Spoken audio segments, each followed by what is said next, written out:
Due to the graphic nature of this urban legend, listener discretion is advised. This episode includes body horror, discussions of cancer, and incidents that may trigger claustrophobia. We advise extreme caution for children under 13. You're in a hurry. The guy of your dreams wants to meet up for a hike. But there are a few problems. 1, you have never been on a hike in your life, and 2, your ghostly pale skin betrays this. So you hit the tanning salon. You've never done this before, but all the popular girls in high school did it. How hard could it be? The first half-hour session goes well, but it only manages to make your skin slightly less translucent. You need to look rugged, beautiful, glowing. You ask for another session. The attendant tells you no.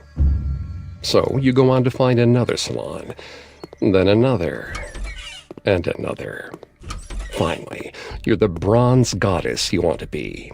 But as you're lacing up your hiking boots, you notice an odd smell, somewhere between charred and rotting meat. It follows you around, no matter how many times you shower. You've saved up enough to go to the doctor, but they've never seen anything like it. Your 2 straight days of tanning have left you with a healthy glow and a fatal diagnosis.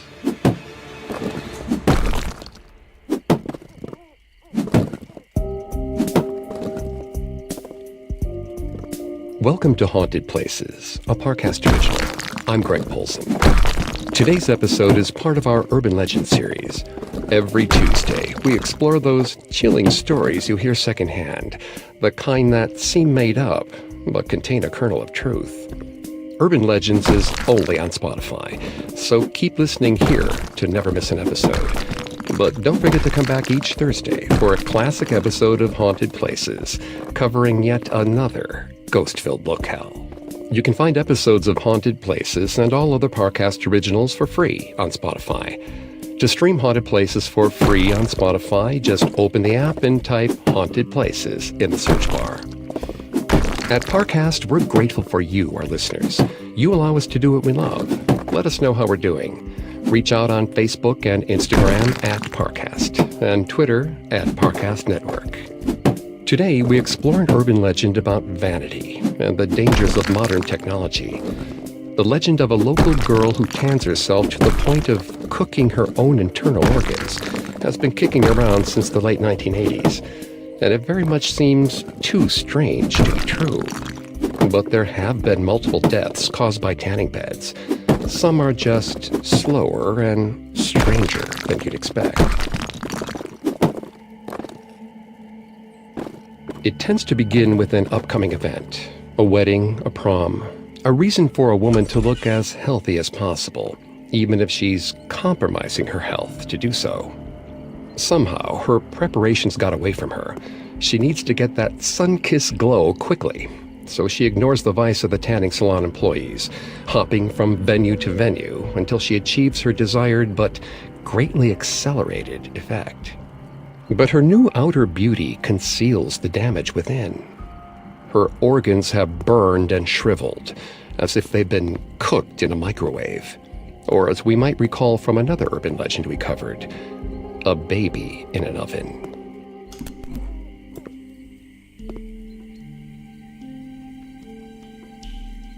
Two and a half years of wedding planning was about to culminate in a ceremony and reception fit for a member of the royal family. Caroline had been saving magazine clippings for inspiration, long before she'd been in her first serious relationship, and now her vision board was truly taking shape. The ceremony was only a week away, and she was checking off the last few items on her to-do list. She'd gotten her hair cut into a mod yet modern bob and had a standard French pedicure that made her feet look so delicate. Everything was going to plan. As she tried on dresses for the rehearsal dinner, her fiancé, Stefan, told her that the soft yellow color made her look jaundiced. She dropped the dress and held up a lilac one. He shook his head. This time she looked almost blue. Caroline did her best to hide her annoyance. He wrapped his arms around her and kissed the side of her head. Her face frowned back at her from the closet mirror. Stefan joked that he'd love his corpse bride no matter what. Her heart froze. She tore her gaze away from the mirror and turned to meet his eyes. Slowly, she asked him to repeat what he'd just said. His eyes widened as his brain finally caught up with his words. He stammered an apology, saying it had been a small joke. Some affectionate teasing. In his eyes, she was always the most beautiful person in the room. She tried to smile at him, but she could tell by his expression that she hadn't quite succeeded. It would be fine. She would be fine. This corpse bride could be revived.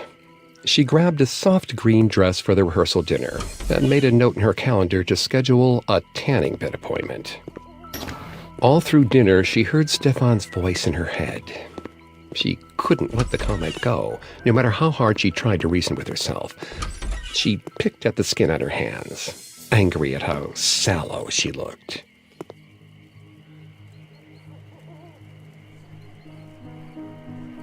The next morning, she was standing in front of a tanning salon before it even opened. She tapped her foot against the concrete as she peered into the windows, watching the staff set up inside. They were probably talking about her as she waited, but she didn't care.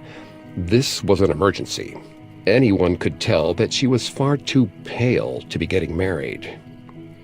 She pulled open the door as soon as they unlocked it and demanded an hour session in a booth. The employees shared a look across the counter. She huffed, telling them she would tip well if they would give her what she wanted. A sales associate with a faded name tag told her that they usually didn't let people stay for longer than 20 minutes. But just this once, they'd make an exception. Caroline gave her a winning smile, dropped a $100 bill in the tip jar, and headed through a hallway to the changing room. After changing into her bathing suit, she opened the door to a tanning room. A large cylindrical coffin, packed with bright white lights, stood open and waiting to envelop her. Caroline faltered. She hadn't thought about the closed quarters. She asked a nearby attendant if people got stuck in the booths. They told her it rarely happened. Rarely wasn't exactly reassuring. But one look down at her pallid skin made her ready to risk it. Potential discomfort be damned. She slid onto the glowing bed and placed the protective eye equipment on her face. The attendant closed the lid, somehow both darkening and blowing out Caroline's world in the bright lights and dark goggles.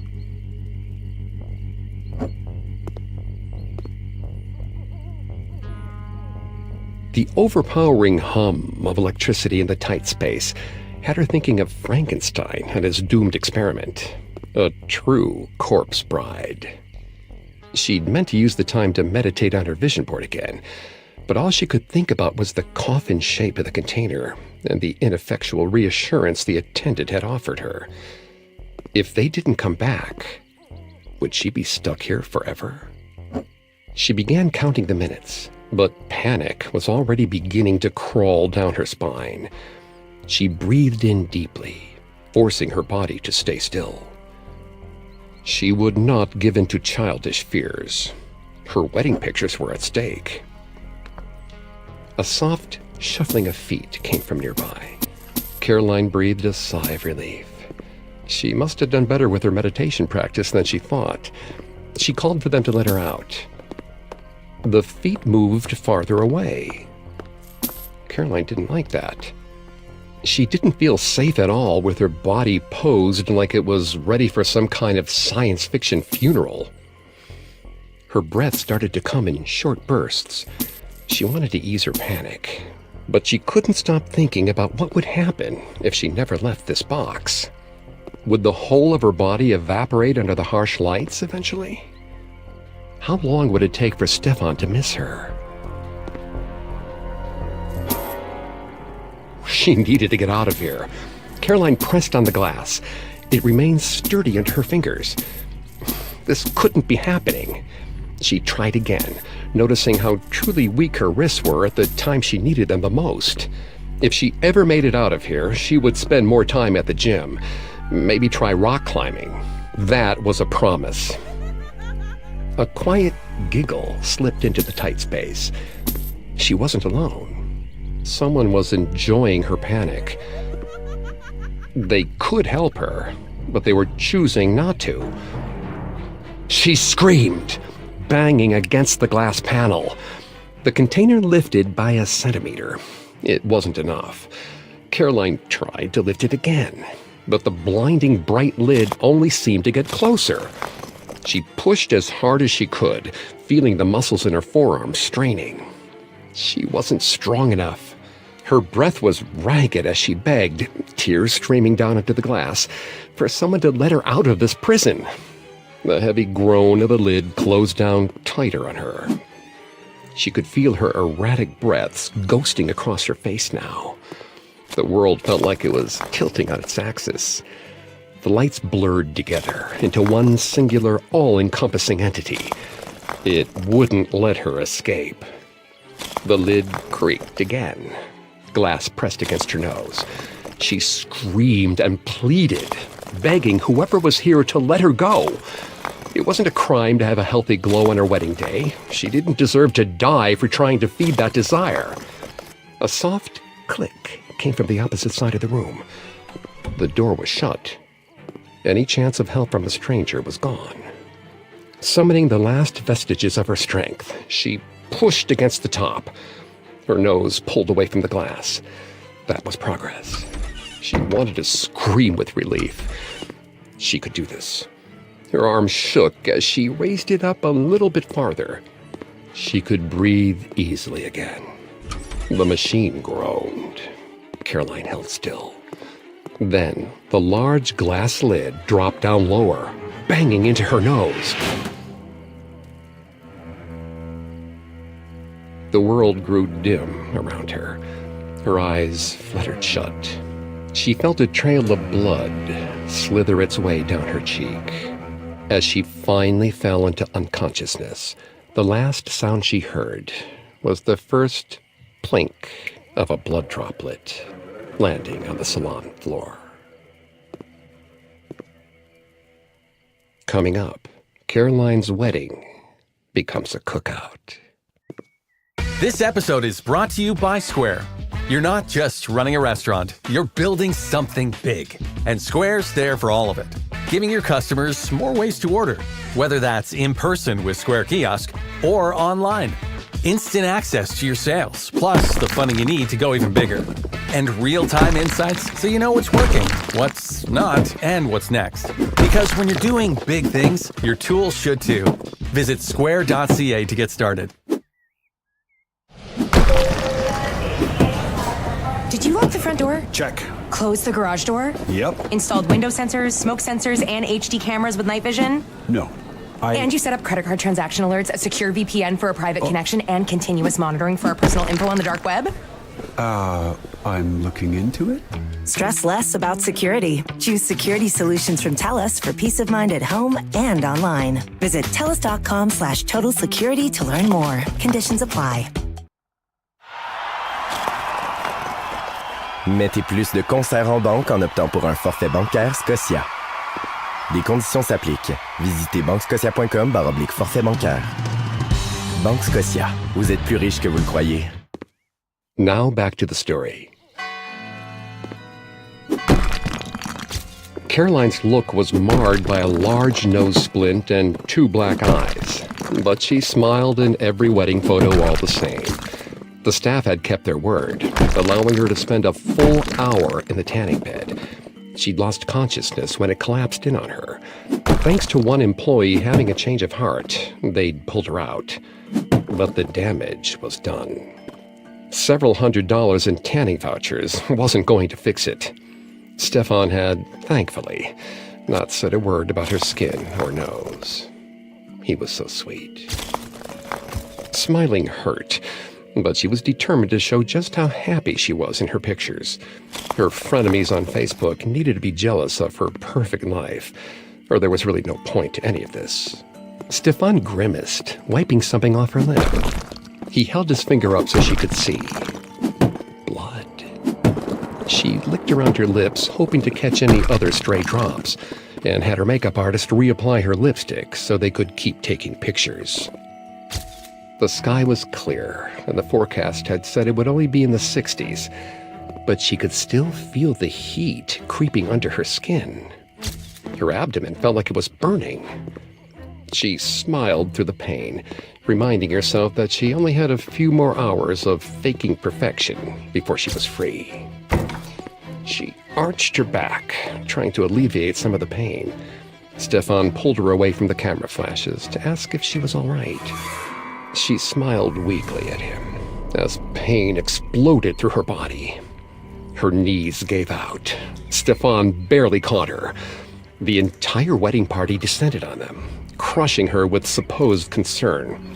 Caroline preened through all of it, fighting the pain and searing heat that had taken hold of her insides.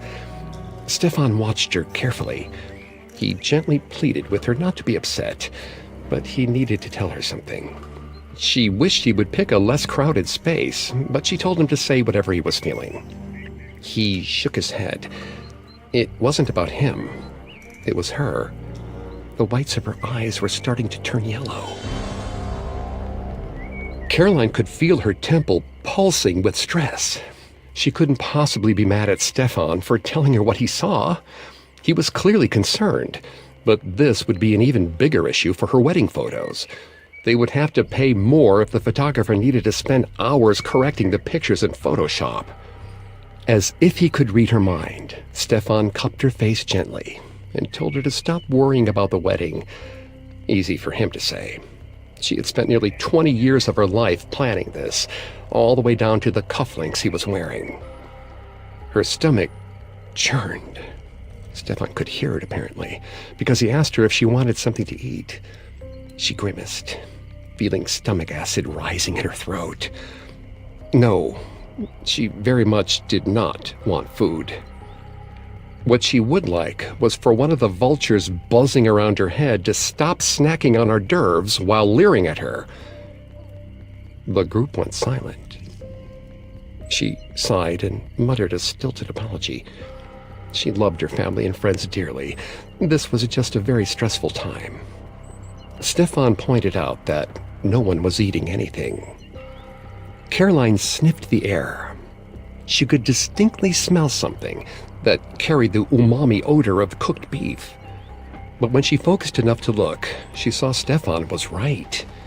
They were too far from the catering tent for any stray aromas to filter through the powdery perfume of the rose garden. Stefan leaned in closer. She studied his face as he sniffed near her. His voice stuttered. She told him not to even bother saying anything. She could smell it too. She reeked, as though her abdomen was a piece of ground beef left in the skillet for far too long. Caroline fought her own nausea.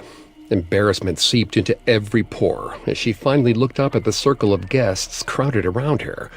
She forced one of those gut-wrenchingly painful smiles and ordered them off to get her something to drink. Stefan wanted to call an ambulance. She stopped him. If she was spending thousands of dollars on anything, it would be this extravagant party, not a glorified taxi trip to a hospital. For his peace of mind, she'd allow him to drive her. The walk to the car was excruciating. Her wedding gown was ruined by swaths of sweat. Each step created a burst of new pains within her torso. Everything was burning inside her. When they got to the hospital, the intake nurse immediately got her into a wheelchair. She was reeled around labyrinthine tunnels that smelled of bleach, making her stomach twist itself into further knots. She struggled out of her wedding dress, even though it hurt. She wouldn't let them cut it off her.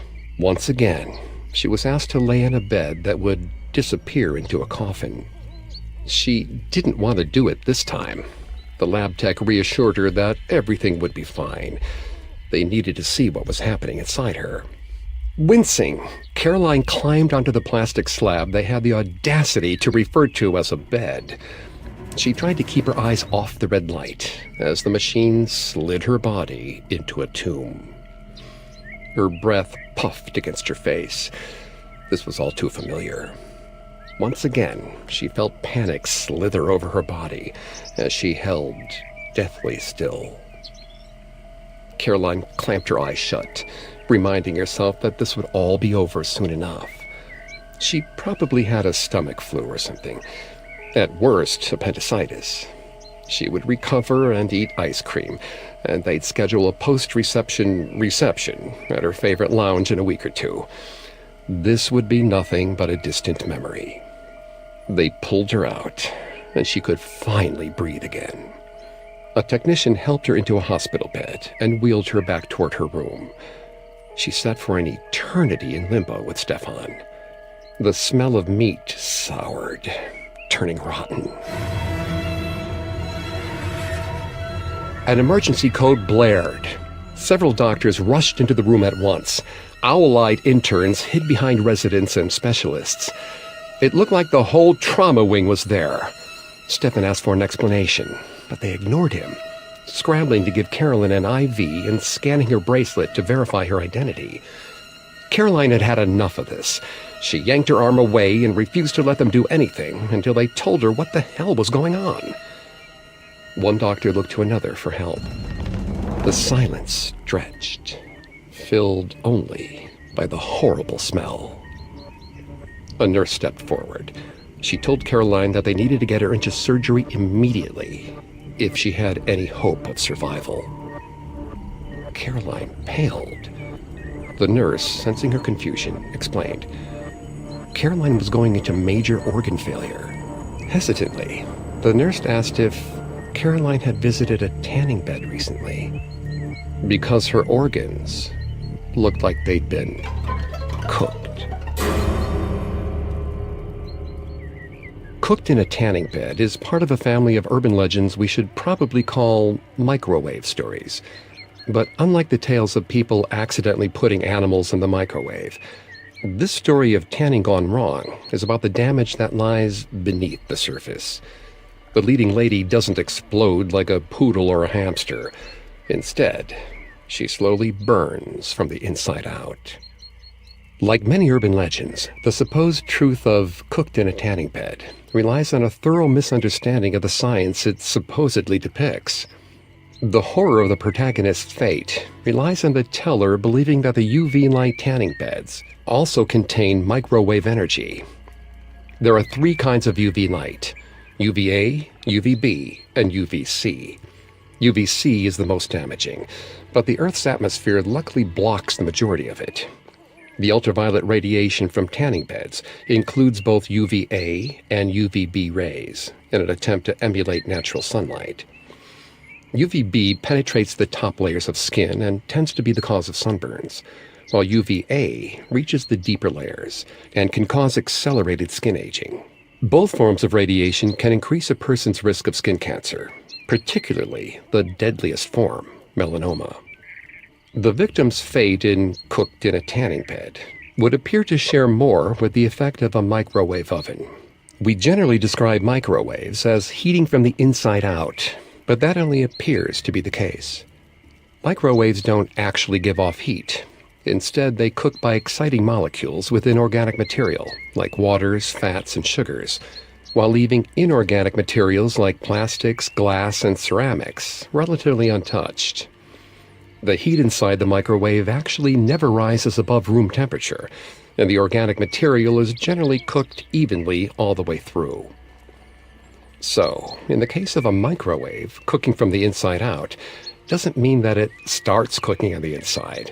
It means it's cooking all at once. So even if our tanning woman did somehow end up in a microwave, she would be cooked all over, aside from a few hot spots due to wave distortion. And she certainly wouldn't be walking around without realizing it. The misunderstanding at the heart of Cooked in a Tanning Bed is an example of the gremlin effect.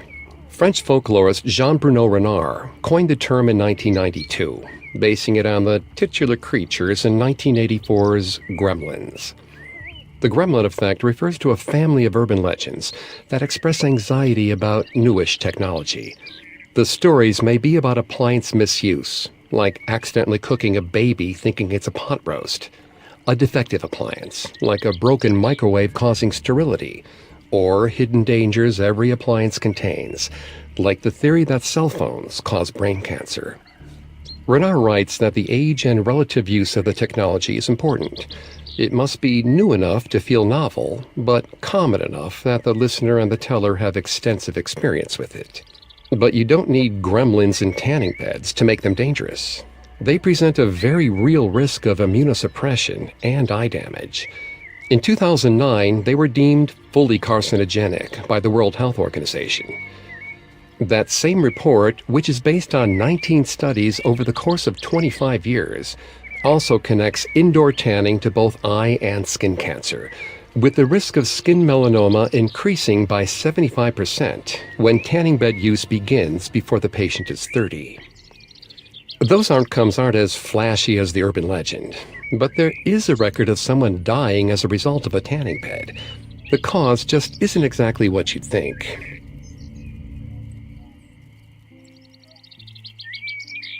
Patsy Campbell of Portage, Indiana, underwent a 25-minute tanning session on May 13, 1989.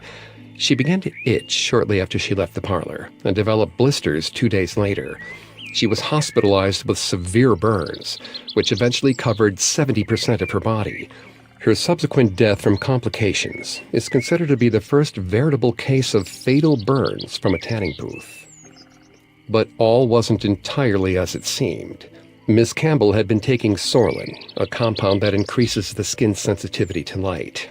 It's used to treat eczema, psoriasis, and even skin cancer.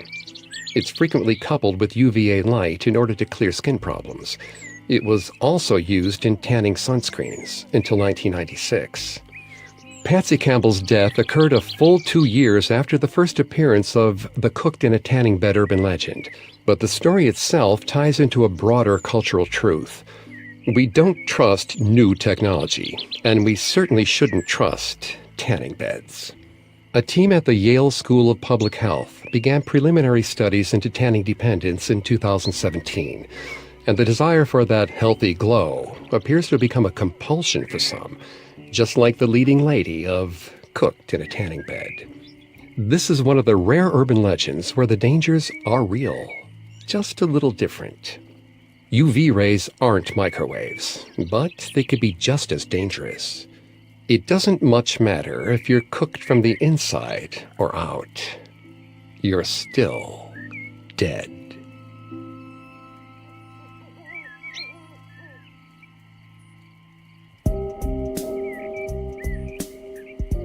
Thanks again for tuning into Haunted Places. We'll be back on Thursday with a new episode. And don't forget to come back on Tuesday for our Urban Legends series, available only on Spotify.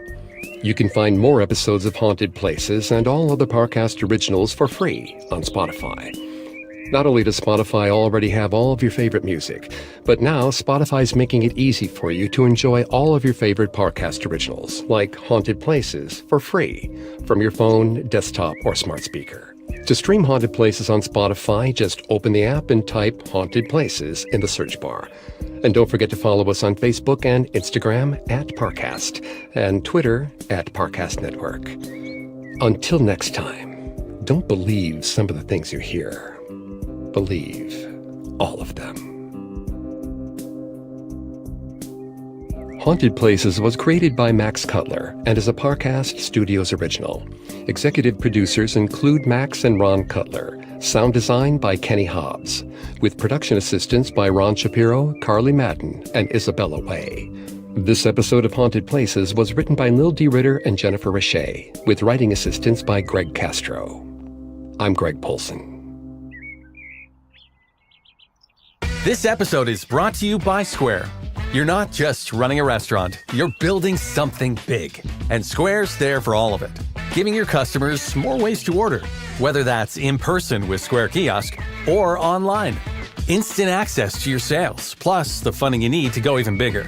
And real-time insights so you know what's working, what's not, and what's next. Because when you're doing big things, your tools should too.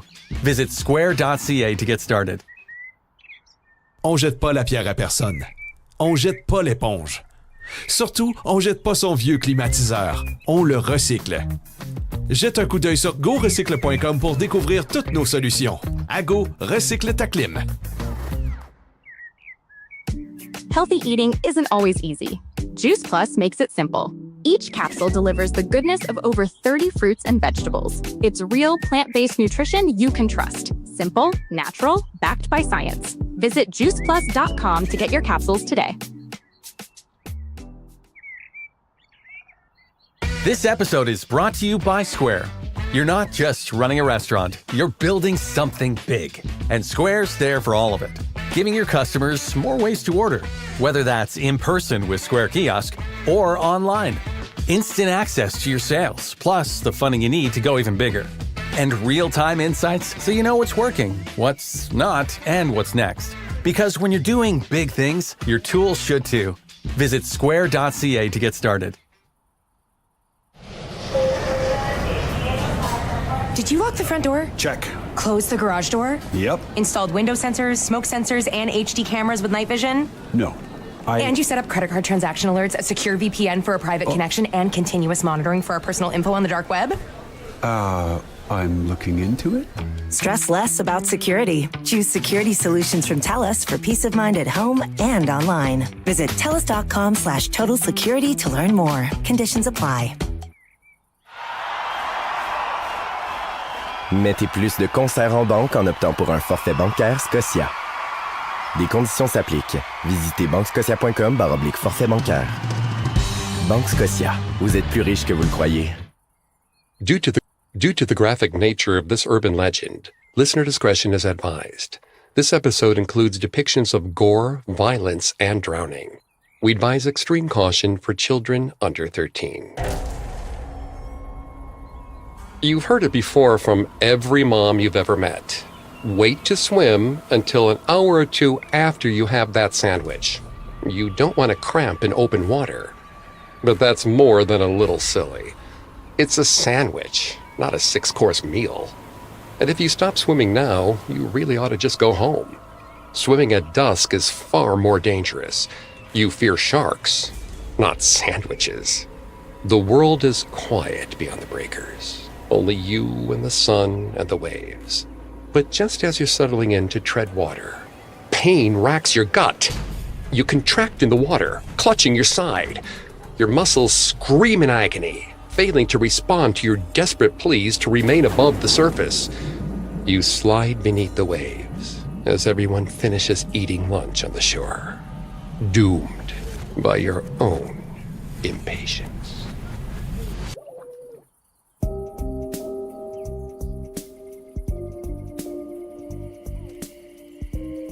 Welcome to Haunted Places, a Parcast original. I'm Greg Polson. Today's episode is part of our Urban Legends series. Every Tuesday, we explore those chilling stories you hear secondhand, the kind that seem made up but contain a kernel of truth. Urban Legends is only on Spotify, so keep listening here to never miss an episode. And don't forget to come back each Thursday for a classic episode of Haunted Places, covering yet another ghost-filled locale. You can find episodes of Haunted Places and all other Parcast originals for free on Spotify. To stream Haunted Places for free on Spotify, just open the app and type Haunted Places in the search bar. At Parcast, we're grateful for you, our listeners. You allow us to do what we love. Let us know how we're doing. Reach out on Facebook and Instagram at Parcast, and Twitter at Parcast Network. Today, we explore an urban legend beloved by parents everywhere. The time limit sometimes changes, 30 minutes, 60 minutes, 2 hours, but the lesson remains the same. If you swim before then, you do so at your own peril, risking a cramp that can incapacitate you, leaving you unable to return to shore.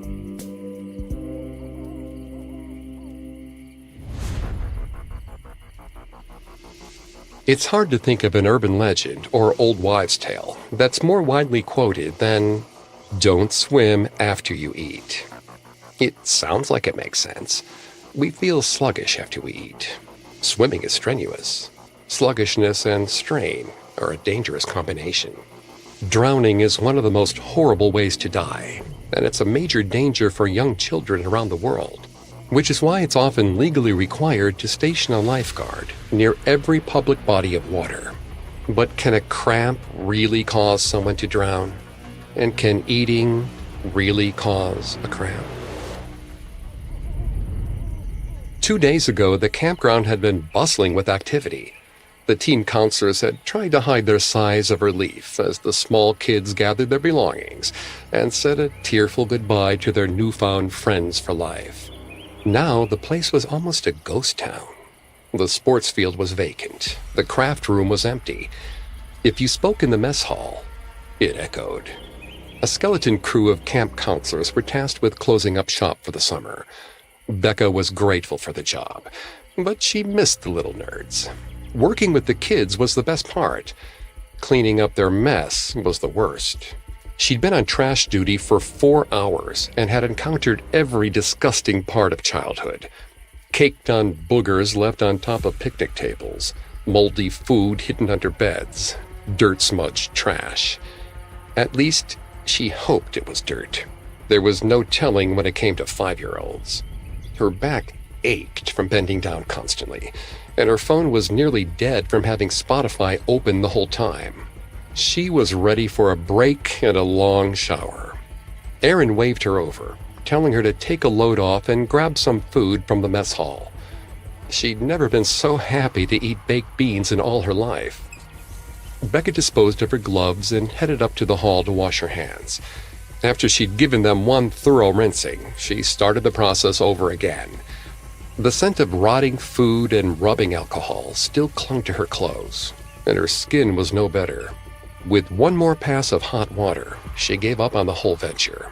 This was as good as it was going to get. She fixed herself a bowl of pork and beans and went out to the picnic grove to take in the last few rays of sunshine. The place just wasn't as welcoming without all the tiny smiles, but she was still grateful for the fresh air and warm sun.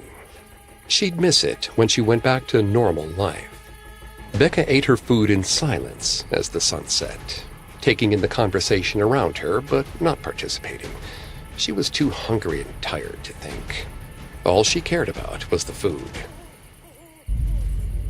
Aaron took his shirt off and swung it around his head. He dared the rest of the staff to go in the lake with him for a final swim. Despite the fact that she could feel the layers of sweat on her skin, Becca turned him down. She'd spent all summer telling kids they had to wait at least an hour before diving in. She wasn't breaking those rules now that they were gone. Aaron called her a spoilsport. He told her he'd forgive her fear since she was new. There was nothing to be afraid of. Even that creepy new doomsday prepper camp on the east side of the lake was closed for the season. No more awkward looks at the general store. They were free. She should enjoy it.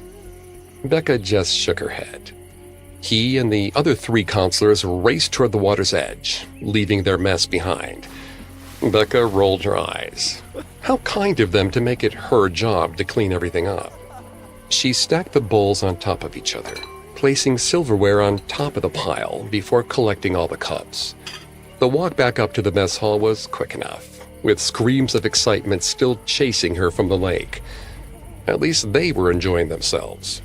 The door to the kitchen was already open.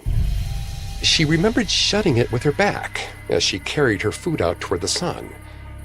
No one else had come in since then.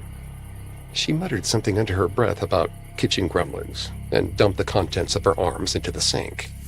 She sprayed the high-powered stream of water at the bowls, watching the detritus peel off and circle the drain.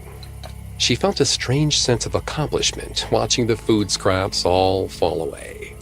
She pulled out a cloth and started to wipe things down, before remembering that this was probably someone else's job. She was just on trash duty, and the trash had been collected.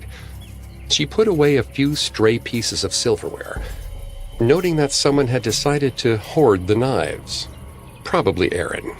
He loved to run around after the kids went to sleep, waving the knives in the air like it was some clever joke, rather than a bad rip-off of an 80s movie. Becca pushed the door open again. She jogged down toward the lake, yelling at Aaron to please put the knives back where he found them. But the noises had died down while she'd been in the kitchen. A pile of clothes lay on the dock near the lake, but the counselors were gone. She took a deep breath and reminded herself that she wasn't a babysitter for her fellow teenagers. They could do what they wanted, even if what they wanted would likely involve poison ivy. She waited for a few minutes, but there were no ripples on the lake or beneath the pier. Nothing moved. No one spoke. The camp had never been so still. Branches snapped behind her. She whirled around, telling Aaron that if this was some dumb prank, it wasn't even well thought out. But Aaron wasn't there. There was only a flash of forest green moving through the trees. She followed after it. Maybe this was some sort of weird hazing ritual. She wouldn't put anything past Aaron. She was searching the trees again when someone nearly bowled her over. The mop of blonde, curly hair and tight t-shirt helped her recognize the other new counselor, Candace. She was usually nice, bubbly even, but she didn't stop or apologize. She just kept running. Becca called out to her. Candace looked backward, her eyes widening. She put one shaky finger to her lips. Becca nodded her head, watching the blonde run off into the tree line. She really didn't like whatever game they were playing, especially after dark. The elusive shape had disappeared as Becca went to look for it again. A low scream came from her left. She knew that voice. Aaron. So, they were messing with her.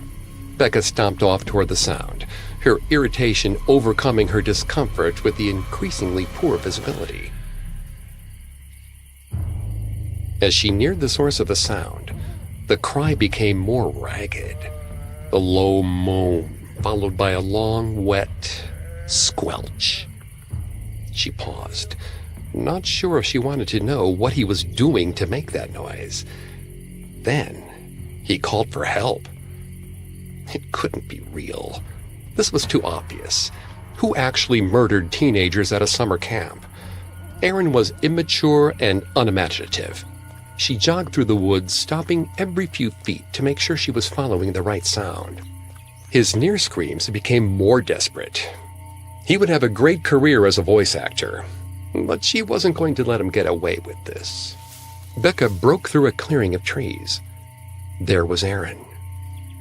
Her anger died on her lips as she looked at him. Small cuts went back and forth across his stomach, growing deeper and deeper until the wounds were wide enough to see his intestines. The slimy white tubes were only partially inside his body. Some of them skirted the dirt where large pools of blood had gathered. The pain in his eyes was real. He was crying, his breath coming out in short gasps. She knelt by his side and asked what happened. He hissed that they never made it to the water.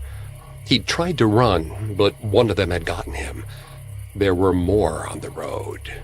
He'd crawled over here to die. Becca tried to tell him that he could make it through, but she didn't need to be pre-med to know it was hopeless. She pulled her phone out of her pocket, but the screen was dark. Aaron held onto her hand. He asked her to stay with him. As much as she hated him, she couldn't say no. She kept her eyes on him as he coughed up more blood, and his organs slithered toward the ground. She held his hand as his fingers started to grow cold. When his eyes started to lose focus, she finally broke eye contact. The leaves crunched next to her. Her body tensed, and her eyes rose slowly. A dark figure loomed up beside her, dressed in forest green and black. They were wearing one of the paintball masks from the supply shed, their features obscured by the hard plastic. They held one of the kitchen knives at her eye level. It was already bloody. Becca turned and sprinted toward the lake. Coming up, Becca swims for her life. Devoir partir vite du boulot pour le concert de flûte de Léo. Pas un hit. S'arrêter illico au yuzu pour commander un combo avant le show, ça c'est un hit. Yuzu Sushi, le hit de ta journée. Chez Chico, votre animal est membre de notre famille. C'est pourquoi nous lui offrons tout ce dont il a besoin pour assurer son bonheur et son bien-être. Des conseils personnalisés, gâteries, jouets, produits d'hygiène et les plus grandes marques de nourriture. Passez nous voir en boutique avec vos boules de poils. Chico, la boutique de quartier préférée de tous les animaux du quartier. Now back to the story. Becca had been looking forward to the final week of summer camp, but her enthusiasm quickly died down when a masked individual began to stalk her and her fellow counselors. Becca made it about 10 feet before he caught her. The masked person pinned her to the ground, slashing out her arm as she tried to wriggle out of their hold. She cried out in pain, but she didn't stop fighting. She struggled and gasped, clawing at her attacker's black paintball mask, trying to think back to what she knew, if there was any chance of escape. Aaron had told her that this wasn't the only attacker. As far as Becca knew, only she and Candace were still alive. If she had any chance of getting away, she needed to head for the lake. She was the camp's lifeguard and swim coach, after all. She could outswim anyone. Becca twisted against the vice-like grip. Her attacker let go of her long enough to raise the knife again. Becca took her chance. She drew her arm back and punched them. They reeled backwards as her whole hand throbbed, going hot and then numb. She jumped to her feet and took off running. The camp blurred around her as she scanned her surroundings for signs of danger. But the stranger's forest green blended in with the gloom of the trees. They would be a ghost in the greenery, able to grab her before she knew what was happening. The moon freed itself from the cloud cover just long enough to reveal a bouncing head of blonde hair in the distance. Becca called Candace's name. The other girl turned. Then she began to scream. Becca didn't need to turn to know why. She could hear it. Heavy footsteps pounding against the dirt, breaking twigs and obliterating leaves. The masked assailant was catching up to her. Becca nearly tripped over someone's forgotten flip-flop. She pushed her legs to go faster as she neared the tree line. She broke into the open air and veered towards the docks. The footsteps started to get fainter behind her. She hoped that this was because she was gaining ground, and not because of how loud her breathing was. She wasn't that lucky. Two other paintball-masked shapes emerged from the woods opposite her, advancing with knives in hand. They nudged each other's shoulders, like it was all a game. No, like she and Candace were game. They were hunters. She made it to the edge of the dock and dived into the water. When she surfaced for air, she finally allowed herself one good look back at the shore. The moon glinted off the lake, offering a soft glow to illuminate the horror. The hunters had left her behind in favor of Candace. All of the beautiful blonde hair was fading into a deep red as they carved into her chest on the shore beside the dock. Candace's face was turned toward the water, watching Becca. Becca wanted to cry. She couldn't keep looking as Candace begged and screamed for her life, face splattered with blood and tears. She turned away from the scene and toward the long expanse between her and freedom. She had a long way to go if she was going to make it to safety. The camp's landlord lived on the other side of the lake. He frequently used his landline to lecture them about the noise and pollution. If she could make it there, then she'd be safe. She pushed her hands out and back, combing through the water in long, even strokes. The most effective way to conserve energy was to float, but she felt too exposed to risk it. She only had a small sliver of time before they could potentially come after her. There were canoes in the same shed where they found the paintball masks. Candace's screams got louder. Becca pushed harder against the water. The house moved closer, inch by slow inch. She was an experienced distance swimmer, but her body was tired from the earlier running. She was starting to feel sort of sick. There was a gurgling in her stomach that wouldn't go away. Becca tried to push the discomfort out of her mind, but it only came surging back. Surge was the wrong word to use at a time like this. She felt bile rise in her throat. She stopped in pursuit of safety for a moment, trying to catch her breath and alleviate the nausea. Becca glanced behind her. 4 small lantern lights were moving through the trees by the lake, picking through the forest, searching for a place she might come ashore. And then, directly behind her, she saw the canoe. It carried 2 more hunters, a boat lamp attached to the front, scanning the water before it. Becca gasped, covering her mouth in a desperate attempt to stay hidden. Pushing past her upset stomach, she turned north again and kept swimming. Nothing could stop her. She had to get to the shore. Her life depended on it. A shiver shook her body. She kept going. Pain, sharp and hot, tore through her abdomen as though the hunter's knife had already found its way into her. She swallowed her scream as best she could, her body shaking with the effort of holding it in. The pain subsided. Becca took a deep breath. Mind over matter. She could do this. She lifted her arm for another stroke. It started again, and she couldn't hold it in this time. Her scream cut across the still water. Again and again, the surge of pain shot through her abdomen. She tried to keep going, to hold on to the promise of safety as the softly lit windows grew bigger in front of her eyes. Her body hurt, and she could feel herself sinking into the water. She saw the hunched shape of the old man standing on his porch. She opened her mouth to cry out. Her head slipped under the surface.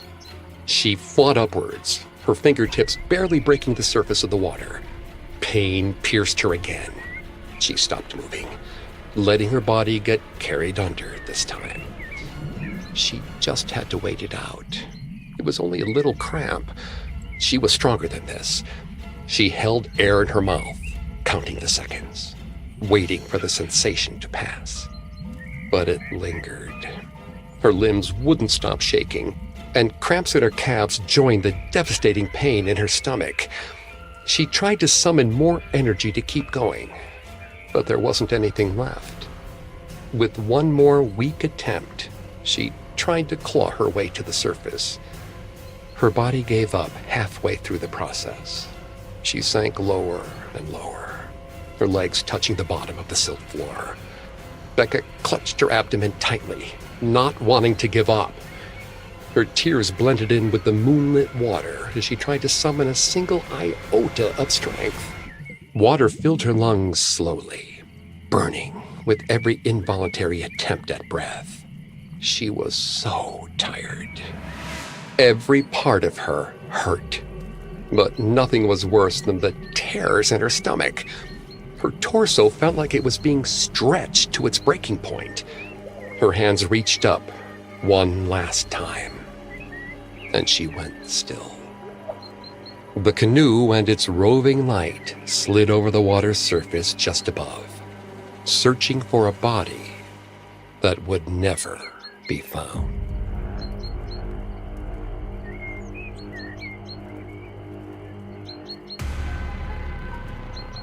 The primary theory behind the dangers of swimming after eating is the biological fact that vigorous aerobic exercise pulls blood flow away from systems like the digestive tract and into your muscles and skin.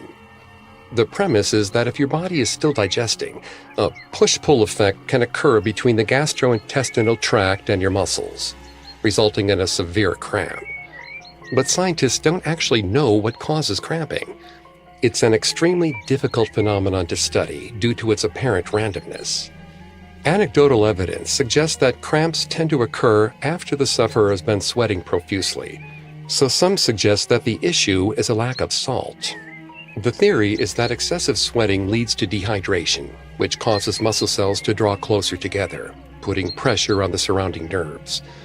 But all studies surrounding cramps have been unable to find a strong correlation between cramping and the dehydration or depleted sodium caused by sweating. Stitches, medically known as exercise-related transient abdominal pain, or ETAP, have equally mysterious origins. While researchers have been able to isolate some sources of stomach bloat that can cause ETAP, the bloat was only observed after subjects drank too much fruit juice. In theory, eating could have the same effect, putting pressure on the sensitive outer layer of the abdominal wall. But there's no research to support this hypothesis. As long as you know how to float, muscle cramps shouldn't cause you to drown and can be alleviated by stretching or massaging the muscle through the pain. Stomach cramps are a bit trickier, but to date, no one has experienced a stitch painful enough to prevent them from swimming to safety. Don't swim after eating is an easy out for a parent, but much like saying because when a kid asks why, its vagueness invites more questions than answers. There are lots of risks to face in the water, whether it be pools, lakes, or oceans. Unsafe diving, swimming while inebriated, and riptides all present great dangers. But it's highly unlikely that a hearty meal will make those dangers any more severe. After all, they can kill you on their own.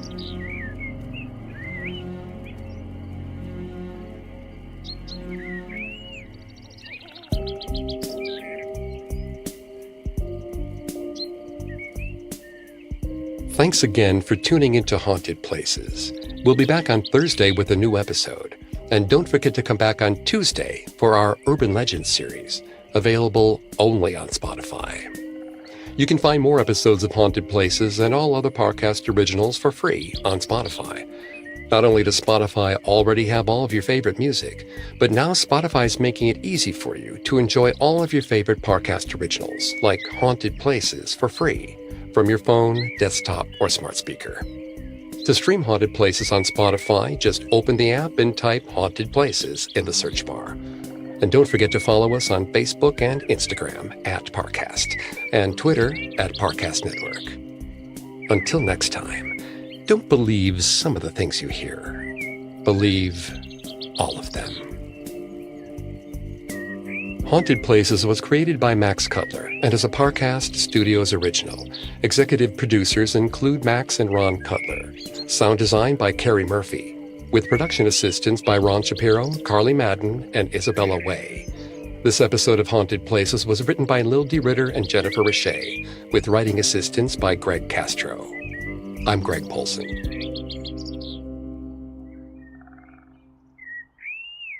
This episode is brought to you by Square. You're not just running a restaurant, you're building something big. And Square's there for all of it, giving your customers more ways to order, whether that's in person with Square Kiosk or online. Instant access to your sales, plus the funding you need to go even bigger. And real-time insights so you know what's working, what's not, and what's next. Because when you're doing big things, your tools should too. Visit square.ca to get started. Simons célèbre la liberté d'expression à travers un geste du quotidien, s'habiller. Le pouvoir de la mode réside en ses possibilités infinies. Chaque vêtement est une invitation à la créativité, à la singularité, à la liberté d'affirmer qui vous êtes comme vous l'êtes. Pour se sentir bien, se sentir vivre et affronter le monde à sa façon avec aplomb, magasiné chez Simons. This episode is brought to you by Square. You're not just running a restaurant, you're building something big. And Square's there for all of it, giving your customers more ways to order, whether that's in person with Square Kiosk or online. Instant access to your sales, plus the funding you need to go even bigger. And real-time insights so you know what's working, what's not, and what's next. Because when you're doing big things, your tools should too. Visit square.ca to get started. Devoir partir vite du boulot pour le concert de flûte de Léo. Pas un hit. S'arrêter illico au Yuzu pour commander un combo avant le show. Ça, c'est un hit. Yuzu Sushi, le hit de ta journée. Chez Chico, votre animal est membre de notre famille. C'est pourquoi nous lui offrons tout ce dont il a besoin pour assurer son bonheur et son bien-être. Des conseils personnalisés, gâteries, jouets, produits d'hygiène et les plus grandes marques de nourriture. Passez nous voir en boutique avec vos boules de poils. Chico, la boutique de quartier préférée de tous les animaux du quartier. Hey, toi, chaque goutte est importante. L'eau faut économiser. Pensez bleu, en hiver comme en été. Pensez bleu, cesse donc de la gaspiller. J'aime ça me faire du bon poulet frit puis du bacon. Avant, je me cassais pas la tête puis je vidais tout le gras dans l'évier. Après une couple de visites, mon plombier me dit « Mon gars, ton évier, c'est pas une friteuse, ça bouge tout. Le gras, ça va dans la poubelle. » Pensez, pensez, pensez bleu. Chaque goutte est importante. Pensez bleu. Due to the graphic nature of this urban legend, listener discretion is advised. This episode includes depictions of traffic collisions, isolation, stalking, violence, and misogyny. We advise extreme caution for children under 13. The letter surprises you. You never get snail mail anymore. Sure, maybe a few bills you meant to switch to paperless, and a grocery flyer or two, but no real hand-addressed snail mail. Why, it's positively prehistoric. This isn't a joke, the letter begins. Don't break the chain. You roll your eyes, scanning the rest of it. A promise of luck and a threat of misfortune, all in one. Send this to 10 people and add your name at the bottom. Enclose $1, yada, yada, yada. You do the math in your head, recognizing it's a Ponzi scheme. There's no way any money comes back to you. You note the list of names at the bottom, recognizing your great aunt among them. You make a mental note to call her. She must be lonely. Then you toss the letter in the trash. The next morning, you take your shower, brush your teeth, get dressed, and then take your usual walk across the street to get your morning bagel and coffee on the way to work. But halfway through the crosswalk, you hear a screech, a cry, and the cacophony of broken glass. The 810 busted downtown bears down on you. It wasn't a joke, and you broke the chain.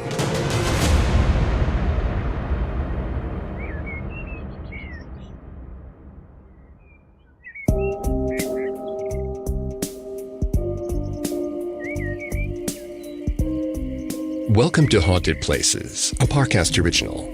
I'm Greg Polson. Today's episode is part of our Urban Legends series. Every Tuesday, we explore those chilling stories you hear secondhand, the kind that seem made up, but contain a kernel of truth. Urban Legends is only on Spotify, so keep listening here to never miss an episode. But don't forget to come back each Thursday for a classic episode of Haunted Places, covering yet another ghost-filled locale. You can find episodes of Haunted Places and all other Parcast originals for free on Spotify. To stream Haunted Places for free on Spotify, just open the app and type Haunted Places in the search bar. Today we're exploring a legend that dates back to the ancient world. From religious invocations to chain letters to viral emails and Tumblr posts, these threats to pass it on or else have been with humanity for centuries. But some of these warnings are based on more than superstition.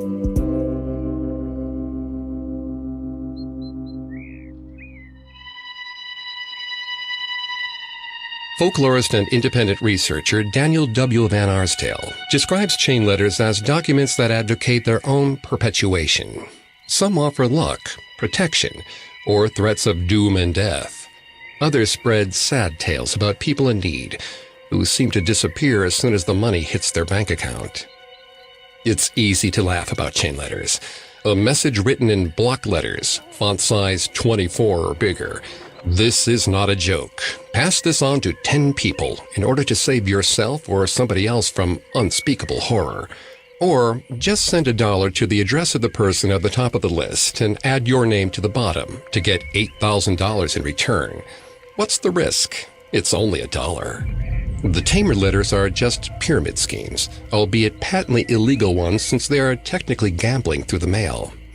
But it's the warnings and promises of ill luck that are more sinister.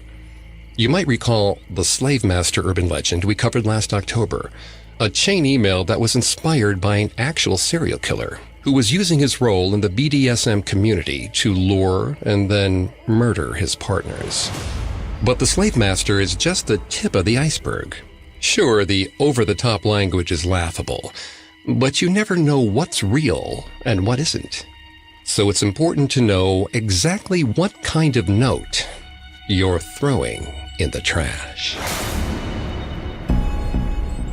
After several years of planning, Kaza had finally done it. She'd made the move from the sandy beaches of Sydney, Australia, to the blustery winters of Minneapolis.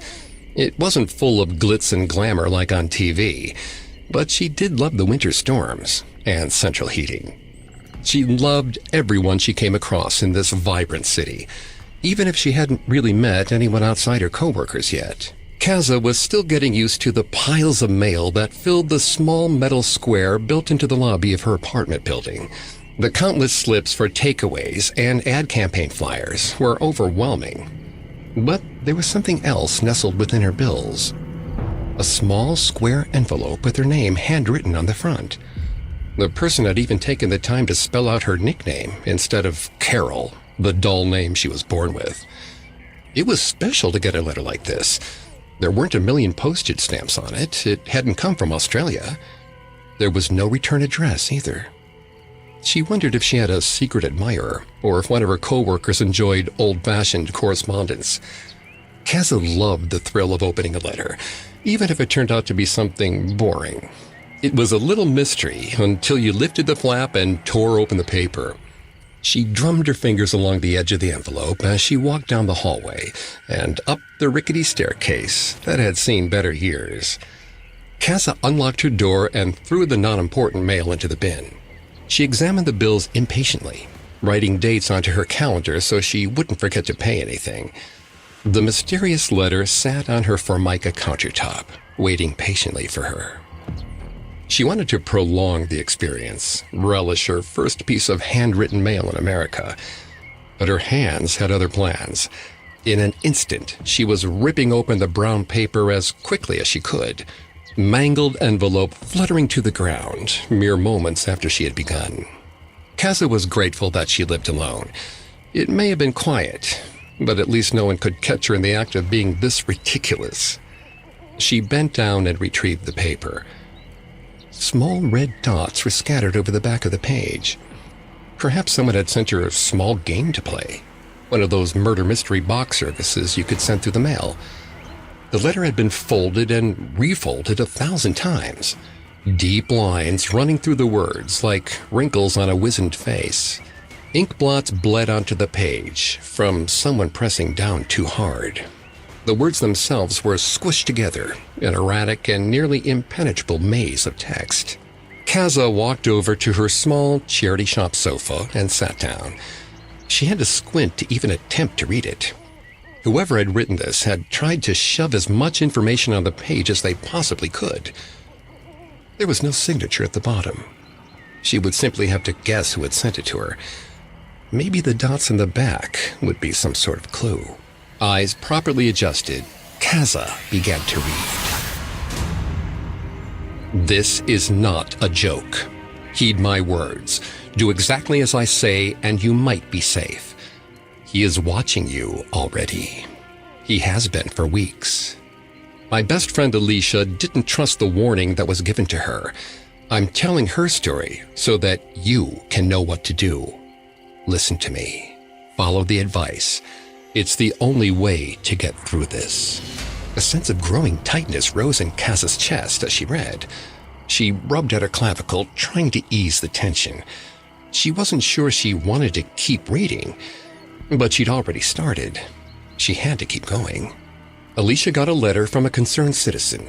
It told her that she needed to spread their story to keep other people safe. He was already watching her. I should have protected her. Once you've heard what happened to Alicia, you need to send this letter to 10 people within 48 hours. He'll know if you don't. Right now, all he wants is for people to be more careful, but those that don't listen to him end up dead. She had too many questions. Who was this mysterious man? And if he wanted to be known, shouldn't he leave a name with people? Some ominous handle like the Mailbox Killer? How did he know who had sent the letters? Was that why he watched people? To make sure they did exactly as they were instructed? She fought the shiver that raced down her spine. Her new world, which had seemed comfortably small only moments ago, was starting to grow much bigger. She felt exposed, even though she was alone in the apartment. Her hands shaking, Casa picked up the letter. She resolved to read it through. She needed to protect herself. There was no friend here to write a letter for her if she died. Her life was a world away, and suddenly she felt very stupid for leaving it. With a lead weight in her gut, she went back to the tightly packed words. Alicia was bright and funny. She moved to Topeka, and that's where he came into her life. She didn't know it, but he was watching her. She was careless. She gave her phone number away to countless guys. Sometimes she invited people into her small apartment for dinner and movies, trusting them when she shouldn't. He didn't think she was safe. Bad things happen to women that live alone. She got a warning about another woman just like her. This woman went on a date in the city. The man was charming and polite, and she invited him into her apartment. They shared a drink together, and then he went back home. But in the middle of the night, the man came back. He stabbed her through the stomach 17 times. The police searched for him, but he was already gone.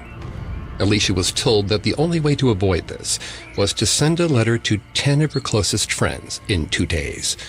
They needed to know the dangers they were all facing. She laughed it off, throwing the warning in the trash. 2 nights later, she told me she had a date with a new guy she met. He was unlike anyone she'd ever known. I wished her good luck as she got ready. She said she didn't need it. It was 3 days before they found her body. The neighbors started to notice a smell, so they called the police. The door had been bolted shut from the inside. When the police finally broke the door down, they saw Alicia, blue and bloated, with blood soaked into the floor all around her. She had 17 stab wounds in her abdomen. He'd left her almost alive. There was evidence of her trying to move off the bed, but the damage had been done. She died alone, waiting for someone to find her. Don't let your story end like Alicia's. Send the letter to 10 people you know within 2 days. When he sees that you're serious about keeping people safe, he'll cross you off his list. You get to live. But only if you do exactly as he says. Jeannie Williams of Boise, Idaho ignored this message. She was found 2 days later, face down in a pool of her own blood. Liz Michaels threw the letter in the trash. The police found her hung from her ceiling fan, disemboweled. This is not a joke. Coming up, Casa scrambles to meet the letter's terminal deadline.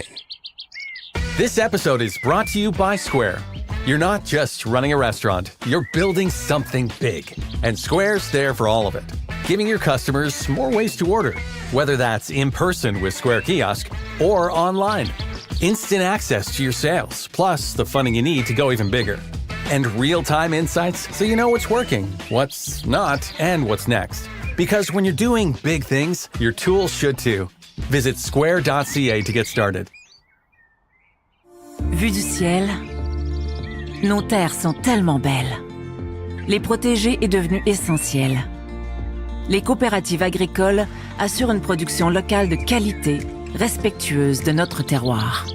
Résultat, nous en profitons tous, mangeons mieux et sommes maîtres chez nous. Le Conseil québécois de la coopération et de la mutualité et ses membres, fiers de favoriser l'autosuffisance alimentaire. L'effet coop, ça rassemble. On jette pas la pierre à personne. On jette pas l'éponge. Surtout, on jette pas son vieux climatiseur. On le recycle. Jette un coup d'œil sur GoRecycle.com pour découvrir toutes nos solutions. À Go, recycle ta clim. Now, back to the story. Casa shifted on her small couch. She couldn't tear her eyes away from the letter.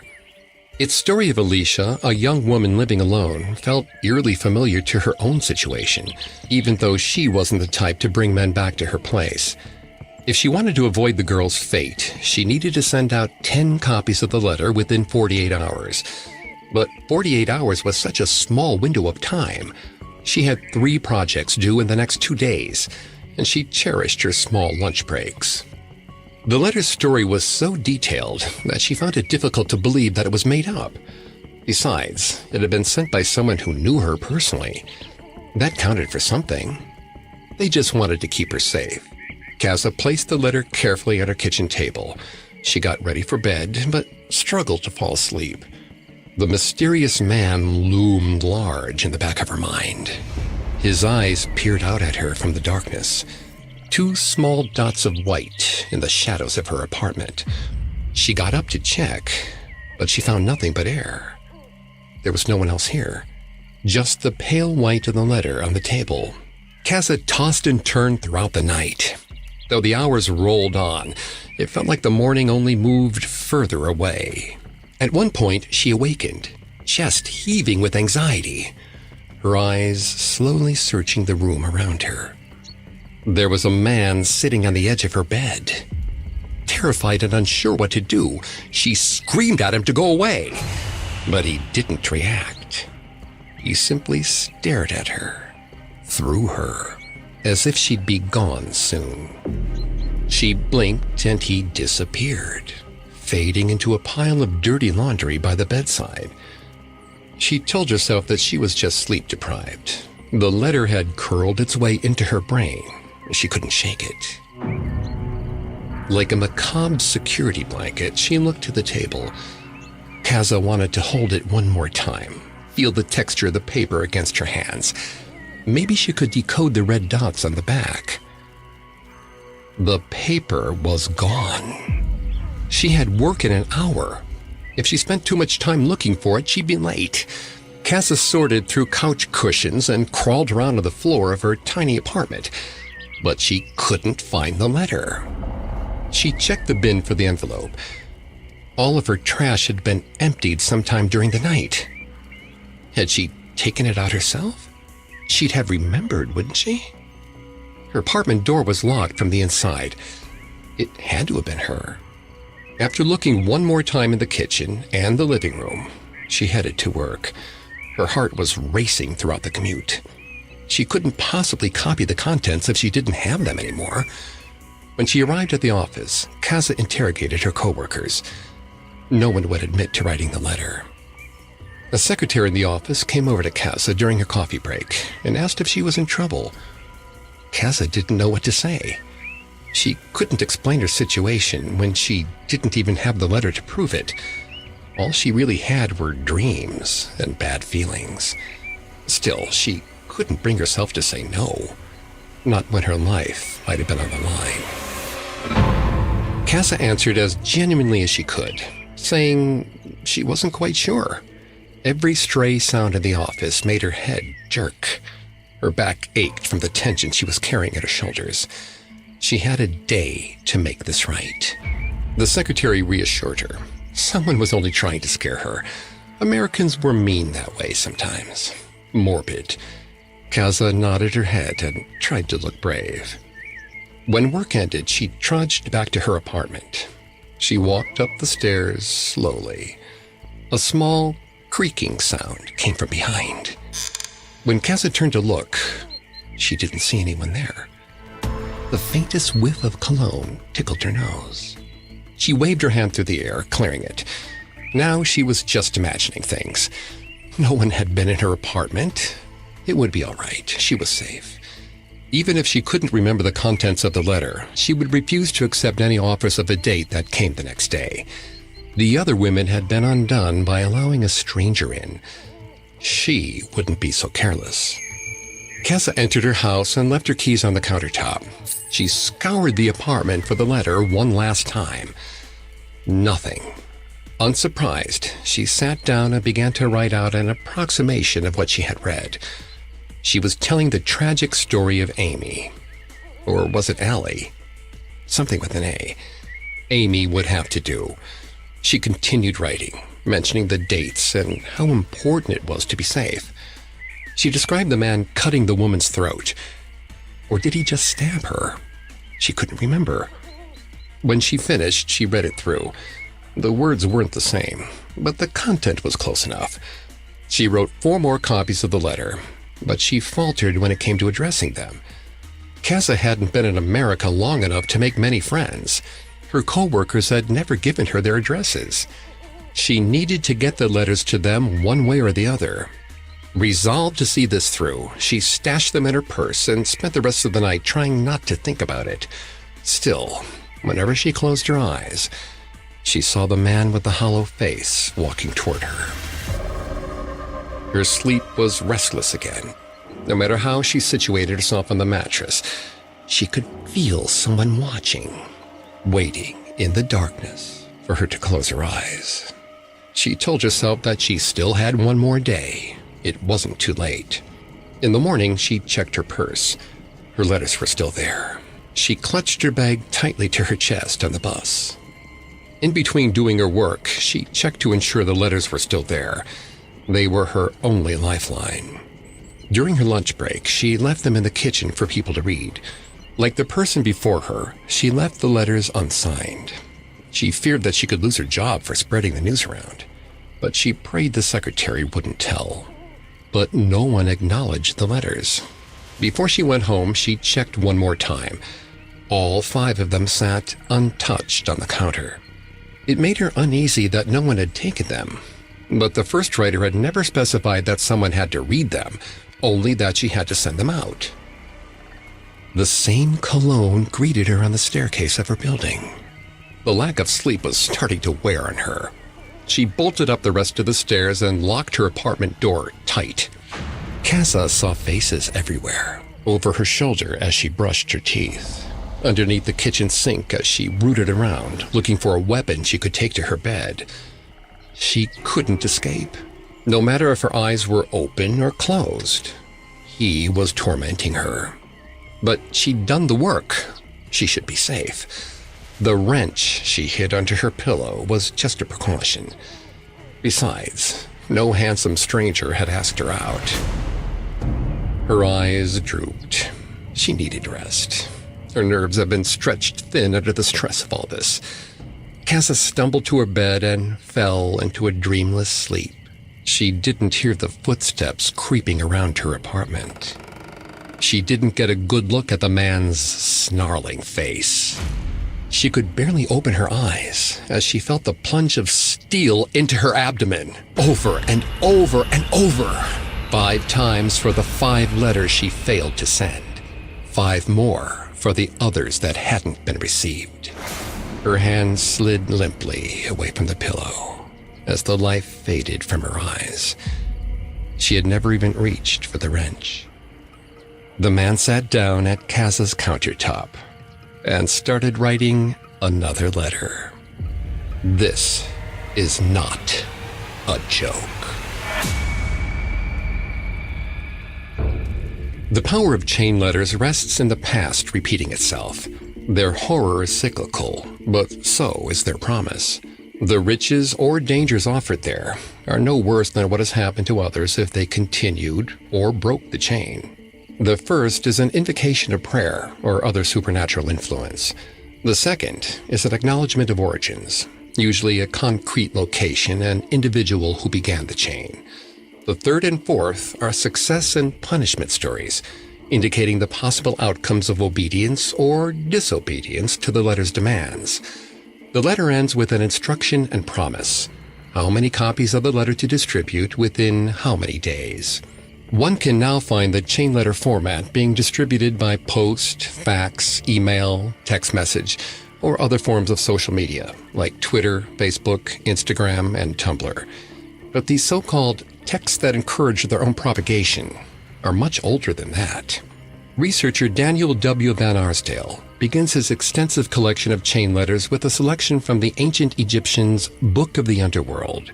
The man who shall make a picture of the things that are to the north of the hidden house of Tuat shall find it of great benefit to him both in heaven and on earth. The man who knows not this picture shall never be able to repulse the serpent, Nahahara. The text indicates that the reader must replicate and publicize the imagery of part of the realm of Osiris if they hope to escape the massive serpent, Nahahara, who waits to devour unwary souls. Van Arsdale points out that many religious texts, from Buddhist sutras to medieval Catholic illuminated manuscripts, include a promise of good fortune for any who extend the reach of the text by word or in print. By the 6th century CE, invocations known as Himmelsbrief, or letters from heaven, were making their way around Europe and the Middle East. These letters claimed to be of divine origin, offering protection from all means of weapon, war, and pestilence, if the message was copied and passed on by messenger. But the oldest documented chain letter in the modern sense is a letter from 1888, where a Mrs. George O. Haman requests that the reader send a dime to her in order to educate the poor whites in the region of the Cumberlands. As one might expect, the actual beneficiary of these types of letters is rarely who the letter claims. This is an issue that is also found in so-called money-generating, or something-for-nothing letters, where the reader may send a small amount of money to a recipient at the top of an enclosed list and add their own name before passing it on. But the threats of ill luck in chain letters have become far more ominous and far more specific as urban legends began to take greater hold in the United States in the mid-20th century. The letters began to incorporate frightening and tragic tales of their own, making the supernatural threat more concrete, often through the telling of other urban legends. An example collected by Scientific American in 2014 tells the story of Carmen, a young girl who was killed when she was pushed down a manhole by bullies. Now she stalks those who don't tell her story from beyond the grave, rising from toilets, showers, and storm drains to drag people into her sewer. This disturbing story is a potent example of what anthropologists call crazed killer letters. Crazed killer letters are very popular with prepubescent girls, like the legend of Bloody Mary. These letters claim to have a dangerous viral quality. By hearing the story, you become a part of it, watched by a malevolent force until you pass it on to someone else. These tropes might sound familiar to viewers of the Japanese Ringu franchise and its English-language adaptation, The Ring. In an era where the threat of fate or divine intervention has lost its power, it makes sense that contemporary chain letters would rely on fears from urban legends and true crime to maintain their influence. Many of the letter's manipulations are transparent, appeals to empathy for a tragic victim now turned monster, victim blaming for the recipient, and a guilt trip targeted at protecting others. So feel free to ignore them. But sometimes, chain letters warn against real-life threats, like the serial killer who went by the handle Slave Master. Do you really want to take the risk of bad luck or an early grave? You don't even have to copy out the letter and send it on anymore. You can spread the story with a simple click of your mouse. And where's the harm in that? It's not like it's life or death.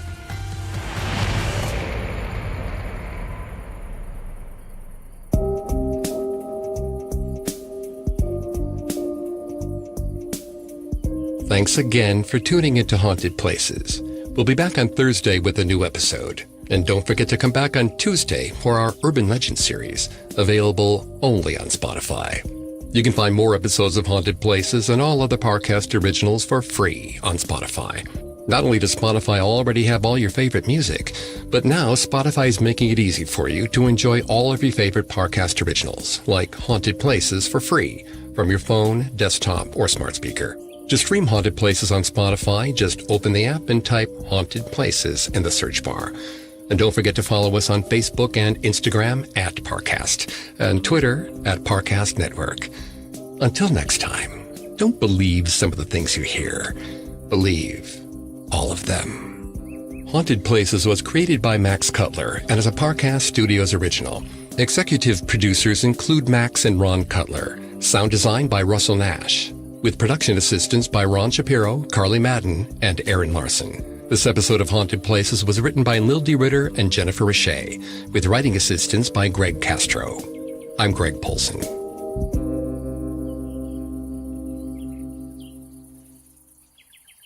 Looking for more with your next holiday? Luxury Escapes has you covered. With more value, more inclusions, and unforgettable experiences. Think 5-star hotels, exclusive tours, and luxury for less. Tap the banner and use the code SPOTIFY for $100 off your first booking. Your next escape starts here. Terms and conditions apply. In the hard hospital mattress and pushed again. It was moving through her. Not it. They. They were moving through her. These 3 small babies were trying to leave her body. She was doing her best to make it easy, but the pain was excruciating. She pushed until she had exhausted all of her energy. Her skin turned white around the edges with her effort. Her entire body was covered in sweat. She could feel the babies moving farther down. They were so close to the outside world. Marta wanted to stop, but another wave of pain sent her body into convulsions. These children needed to come out. She hollered as loudly as she could, giving everything she had into one last push. Marta moved her hands to her thighs, waiting to meet the little one. But the flesh felt wrong. It was slippery, spongy, as if there were no bones inside. She couldn't find the feet, and it certainly wasn't the head she was holding.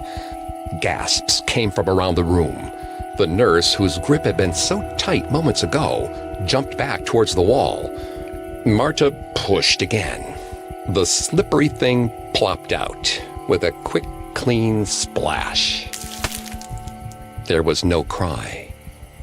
Her body felt empty. There was nothing else inside of her. Where had the other 2 gone? One doctor came forward, scooping the mass into his arms and away from her sight. Marta pleaded with them to please let her see the baby, just once. If they couldn't do that, could they tell her more about the other 2? The doctor turned around slowly to let her see. There wasn't a baby in her arms. It was an octopus.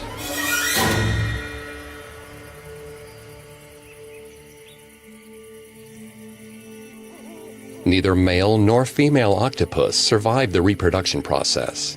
After the male inseminates the female, he undergoes a rapid aging process, wasting away until he dies within a few months. Biologists still don't fully understand what causes this. The female seeks out a den to give birth in. Once settled, they will lay their eggs and begin to protect and nurture their eggs. This process, known as brooding, has been known to go on for up to 4.5 years before the eggs hatch. The mother never leaves her den. She starves, expiring shortly after her eggs hatch into small but fully formed octopuses. The urban legend's premise relies on the idea that octopus mothers leave their eggs to fend for themselves, floating through the ocean, at risk of being swallowed by human swimmers. But in reality, even more active species, like the highly poisonous blue-ringed octopus, carry their eggs around with them, resting with them inside shells for the night. Once the eggs hatch, they float on the oceanic currents, eating plankton and other larvae until they grow large enough to locomote on their own. It's unclear where in the octopus life cycle this hapless victim is meant to pick up their little passenger. But as with most animal inside the body stories, the human body is not that hospitable to creatures that aren't designed to be inside it. There's no way for a baby octopus or an octopus egg to survive entering any human orifice for very long. Octopus baby comes from a much older legend, generally referred to as the bosom serpent. The story first appeared as an Irish folktale, in which a snake would crawl down the victim's throat while they were sleeping, resting in their chest. The victim's only remedy is to lie with their mouth open next to a bowl of milk, so the snake will reemerge to drink it. The bosom serpent is often held to be an allegory for hidden sins. The most famous example of this is a short story by Nathaniel Hawthorne called Egotism, or The Bosom Serpent. The protagonist of the story is a man who has mysteriously withdrawn from both his family and friends. He's rumored to have a snake in his chest. The snake is nurtured in his self-isolation. His wife advises him to forget himself in the idea of another. At her insistence, he abandons his egotism and jealousy to focus on his connection with her. And in that instant, A witness hears a rustling in the grass and a shape dropping into a fountain. The snake is gone. By the 1930s, this Puritan allegory had become a much more concrete urban legend. Physician and editor of the Journal of the American Medical Association, Morris Fishbein, recorded a version of this legend in 1930. A London factory girl is reported to have swallowed something while taking a swim, and immediately after was seized with terrible pains. A local doctor and a specialist both failed to diagnose the case, but an X-ray examination finally showed that she had swallowed an octopus egg, which had hatched out inside her anatomy. It is important to note that this earlier version of the story has no pregnancy component. The location of the pain and implantation is vague, yet the impossible pregnancy was added to the rumor by the late 1940s. Many versions of the tale involve the girl protesting to her doctors that there's no possible way she could be pregnant. She's a good girl, after all. In this way, the story amplifies anxieties about both pregnancy and motherhood. The migrating placement of the animal inside the victim's torso is notable, but when it burrows into the chest, the story frequently ends with the creature bursting out of the chest or spilling out during an autopsy, alive and wriggling. It's not hard to recognize this trope, as it's a staple of the science fiction horror movie series, Alien. The violent explosion imagery may not be too far off, considering the reproductive behavior of octopuses. The females of many species frequently end their lives by expelling their young into the current with a massive exhalation, and the male giant octopus's spermatophore literally explodes within the female's reproductive tract. The octopus is one of nature's most intelligent and most mysterious creatures. It makes a certain kind of sense to believe the masters of contortion and camouflage would find a way to survive in the human body. But they haven't figured out a way. Yet.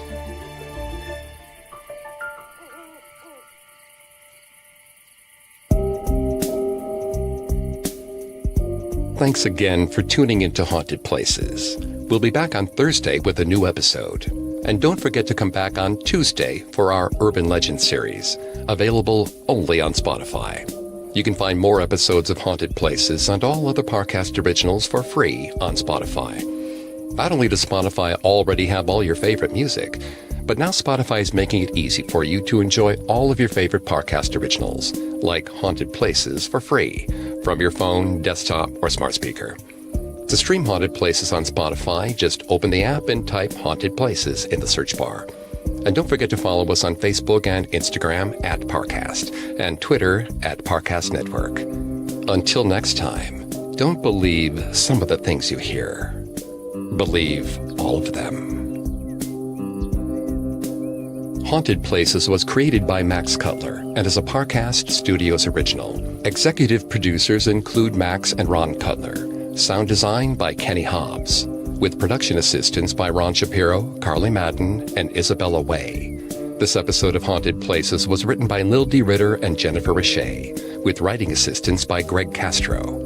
I'm Greg Polson. Hey, toi, chaque goutte est importante. L'eau faut économiser. Pensez bleu en hiver comme en été. Pensez bleu, cesse donc de la gaspiller. Moi aussi, j'aimais ça de l'eau en bouteille. Ça goûte bon. Mais là, j'ai catché qu'une bouteille sur 4, c'est de l'eau du robinet qu'il y a dedans. Puis tu sais quoi? Ça revient 1500 fois plus cher que celle du robinet. Fait que, si c'est plus cher pis ça goûte pareil... Pensez, pensez, pensez bleu. Chaque goutte est importante. Pensez bleu.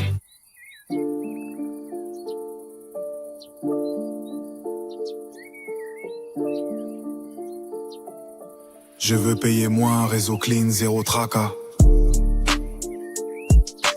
Comparant de pliques, choisissant blabla.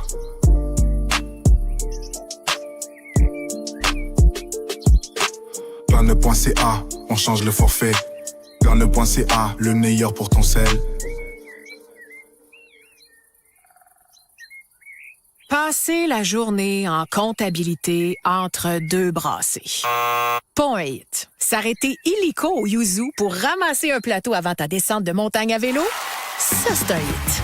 Yuzu Sushi, le hit de ta journée. Chez Chico, votre animal est membre de notre famille. C'est pourquoi nous lui offrons tout ce dont il a besoin pour assurer son bonheur et son bien-être. Des conseils personnalisés, gâteries, jouets, produits d'hygiène et les plus grandes marques de nourriture. Passez nous voir en boutique avec vos boules de poils. Chico, la boutique de quartier préférée de tous les animaux du quartier.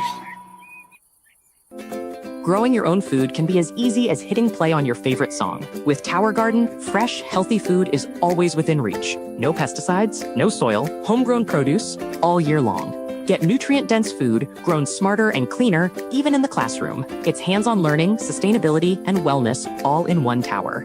Visit towergarden.com to start growing today.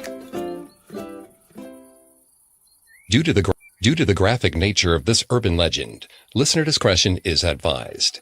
This episode includes depictions of child death. We advise extreme caution for children under 13. There's a ritual to it. Park your car on the bridge, remove the keys from the ignition, and step outside. Lock the car behind you. Make your way down to the babbling brook below. Look up to the structure above you.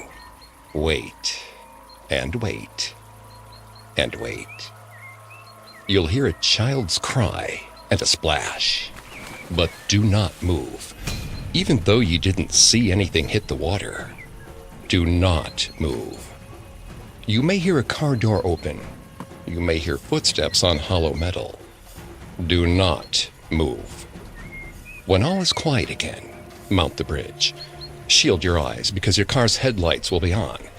The soft rumble of the engine will let you know it is running, even though the vehicle is still locked.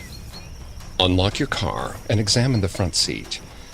You'll find a powder you certainly didn't put there, pale white and lighter than dust. You'll hear the baby's cry again. Then the tiny footsteps will appear, tripping across the front seat, coming right towards you.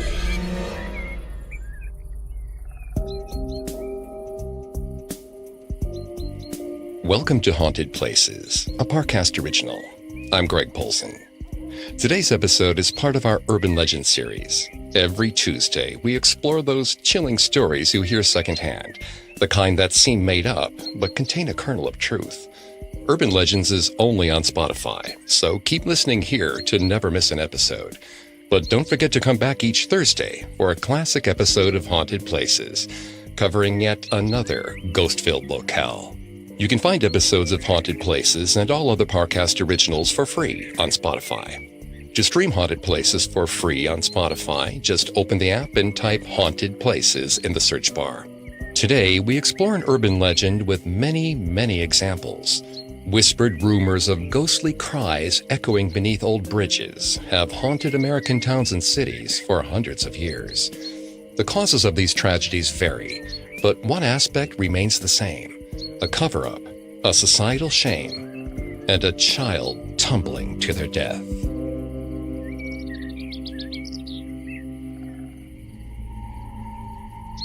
Sometimes it seems that every town has one, a bridge in a secluded area. Quiet, except for the wind. Stand there at the right hour, do the right thing, and you'll hear it. The unearthly wail of an infant at the end of its life, dropped over the edge by an adult at the end of their rope. Sometimes the haunting is as simple as waiting by the bridge at a certain time. Sometimes it's an elaborate series of Bloody Mary-like incantations, or a series of gestures so intricate they might as well be a dance routine. There are as many explanations for the story as there are bridges, but they always involve the untimely death of a child and a secret that refuses to stay hidden, exposing both the horrors and hypocrisies of the surrounding community. When Ramona planned her college experience, she pictured wild parties and taking tests hungover. She would find a core study group, and they'd divide up all the work and crack inside jokes. They'd get into trouble together, creating a confusing web of relationships and hookups that would make dinner parties interesting for decades to come. But there was no easy way to find your own group of friends on the large campus where everything felt so deeply impersonal. Her room was a single, and all the other students on her floor tended to stay in their rooms studying. So Ramona did the cliche thing she promised herself she would never do. She rushed a sorority. The girls were nicer than she imagined they would be. Their clothes were more expensive than hers, but they did share their study guides and meal cards. They all watched the same shows, wishing that their college was like the ones on TV, where you never actually had to go to class. Even better, they liked Ramona back. The promise of friendship was finally within reach. She was nearly done with the rush process. There was just one more hurdle for her to cross: spending the night on Crybaby Bridge. It had by far the worst nickname she'd ever heard. She thought it was a joke at first, but her future sister, Amelia, was quick to set the record straight. Over 100 years ago, a woman needed to get rid of her baby, quickly. Ramona had asked for clarification on why the baby needed to be dumped, but Amelia just shrugged her shoulders. She said that part of the story wasn't important. What was important was that some hapless woman threw a baby off the bridge and left it to die. But it didn't. Not at first. The broken screams chased the woman as she retreated into the night, and the body was never found. Ramona asked what happened to the woman. Amelia didn't know that either. Apparently, this was a sacred history that lacked any vital information. The more Ramona pushed, the more frustrated Amelia got. When she called Ramona insensitive, Ramona stopped asking and just listened to the rest of the story. The screams of the baby could be heard in the middle of the night. The child was just waiting for some kind person to save their lost soul. Ramona thought it sounded like a way of shaming women who didn't want to be mothers, but she kept that thought to herself. She didn't want to be called insensitive again. She packed a sleeping bag and some snacks and set up camp on the very old wooden bridge. The stars were brighter away from the safety and light-filled campus. As the fluorescent lights and sounds of civilization faded away, nature raised its voice to replace it. The birds and insects made a symphony all their own as the water flowed by 50 feet below her. Ramona struggled to get comfortable at first, but she took solace in the sky, tracing the constellations she'd need to know for her astronomy final. It was the most picturesque form of hazing she'd ever heard of. There was a stutter of footsteps against the cold wooden boards. Ramona sat up and rubbed at her bleary eyes. She could see someone at the other end of the bridge, wreathed in shadow. From this distance, she couldn't make out much beyond the shape of a large overcoat. She called out to them, but they didn't seem to hear her. They paced the entrance to the bridge, pausing every few seconds before starting again. Ramona squinted, trying to see more of the person. She stood up slowly. Her legs were already stiff from sleeping on an unforgiving surface. She yelled at the trespasser, but they kept pacing. The faintest cry came from the coat of the stranger. It couldn't be a child. That would be too much, even for one of her sisters. They wouldn't dress up as a woman and throw something off the bridge, right? As she got closer, however, she noticed that the woman wasn't in period garb. Her clothing was modern. Ramona reached out to help her and felt the solid thickness of wool beneath her hands. Another muffled cry came from inside the coat. The woman turned. Ramona had certainly never seen her before. Sadness clung to the stranger's features like rain. The woman didn't acknowledge the sounds of distress coming from inside her coat. She simply repeated her steps back and forth across the front of the bridge, her gaze lingering on the water. Ramona spoke softly, reminding the stranger that there were places to leave an unwanted child: a police station, a fire station, a hospital. The woman stopped her pacing and turned to face Ramona. She asked if Ramona thought she was a monster. Ramona shook her head, telling the woman that it was a difficult thing to have a baby when you weren't sure you wanted one. The woman shook her head and said she didn't have a baby. She was thinking of throwing something else into the water. Ramona pulled her phone out of her jeans pocket, holding it behind her back as she dialed 911. Whatever the situation was, this was clearly not a prank. This woman needed more help than Ramona could possibly hope to give.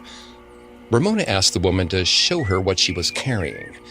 Maybe this woman was laboring under some persistent delusion and she could help her, although she vaguely remembered from a psych class that you weren't supposed to confront delusions head-on. Maybe Ramona could play along and get the child or whatever it was away from her. That way, everyone would be safe. The woman clutched her coat tighter, eyeing Ramona. She'd stepped too far. An operator clicked through on Ramona's phone. The tinny voice cut through the space between Ramona and the struggling stranger. Ramona saw the information register in the woman's eyes. Ramona didn't have a choice anymore. She lunged for the woman. The other woman was ready for her. She pushed Ramona back against the flimsy wooden railings. They struggled against each other as Ramona tried to scream what little information she could at the phone. The woman lunged forward, prying the phone away from her with one hand and tossing it in the stream. Ramona seized her chance, lunging straight towards the stranger's midsection.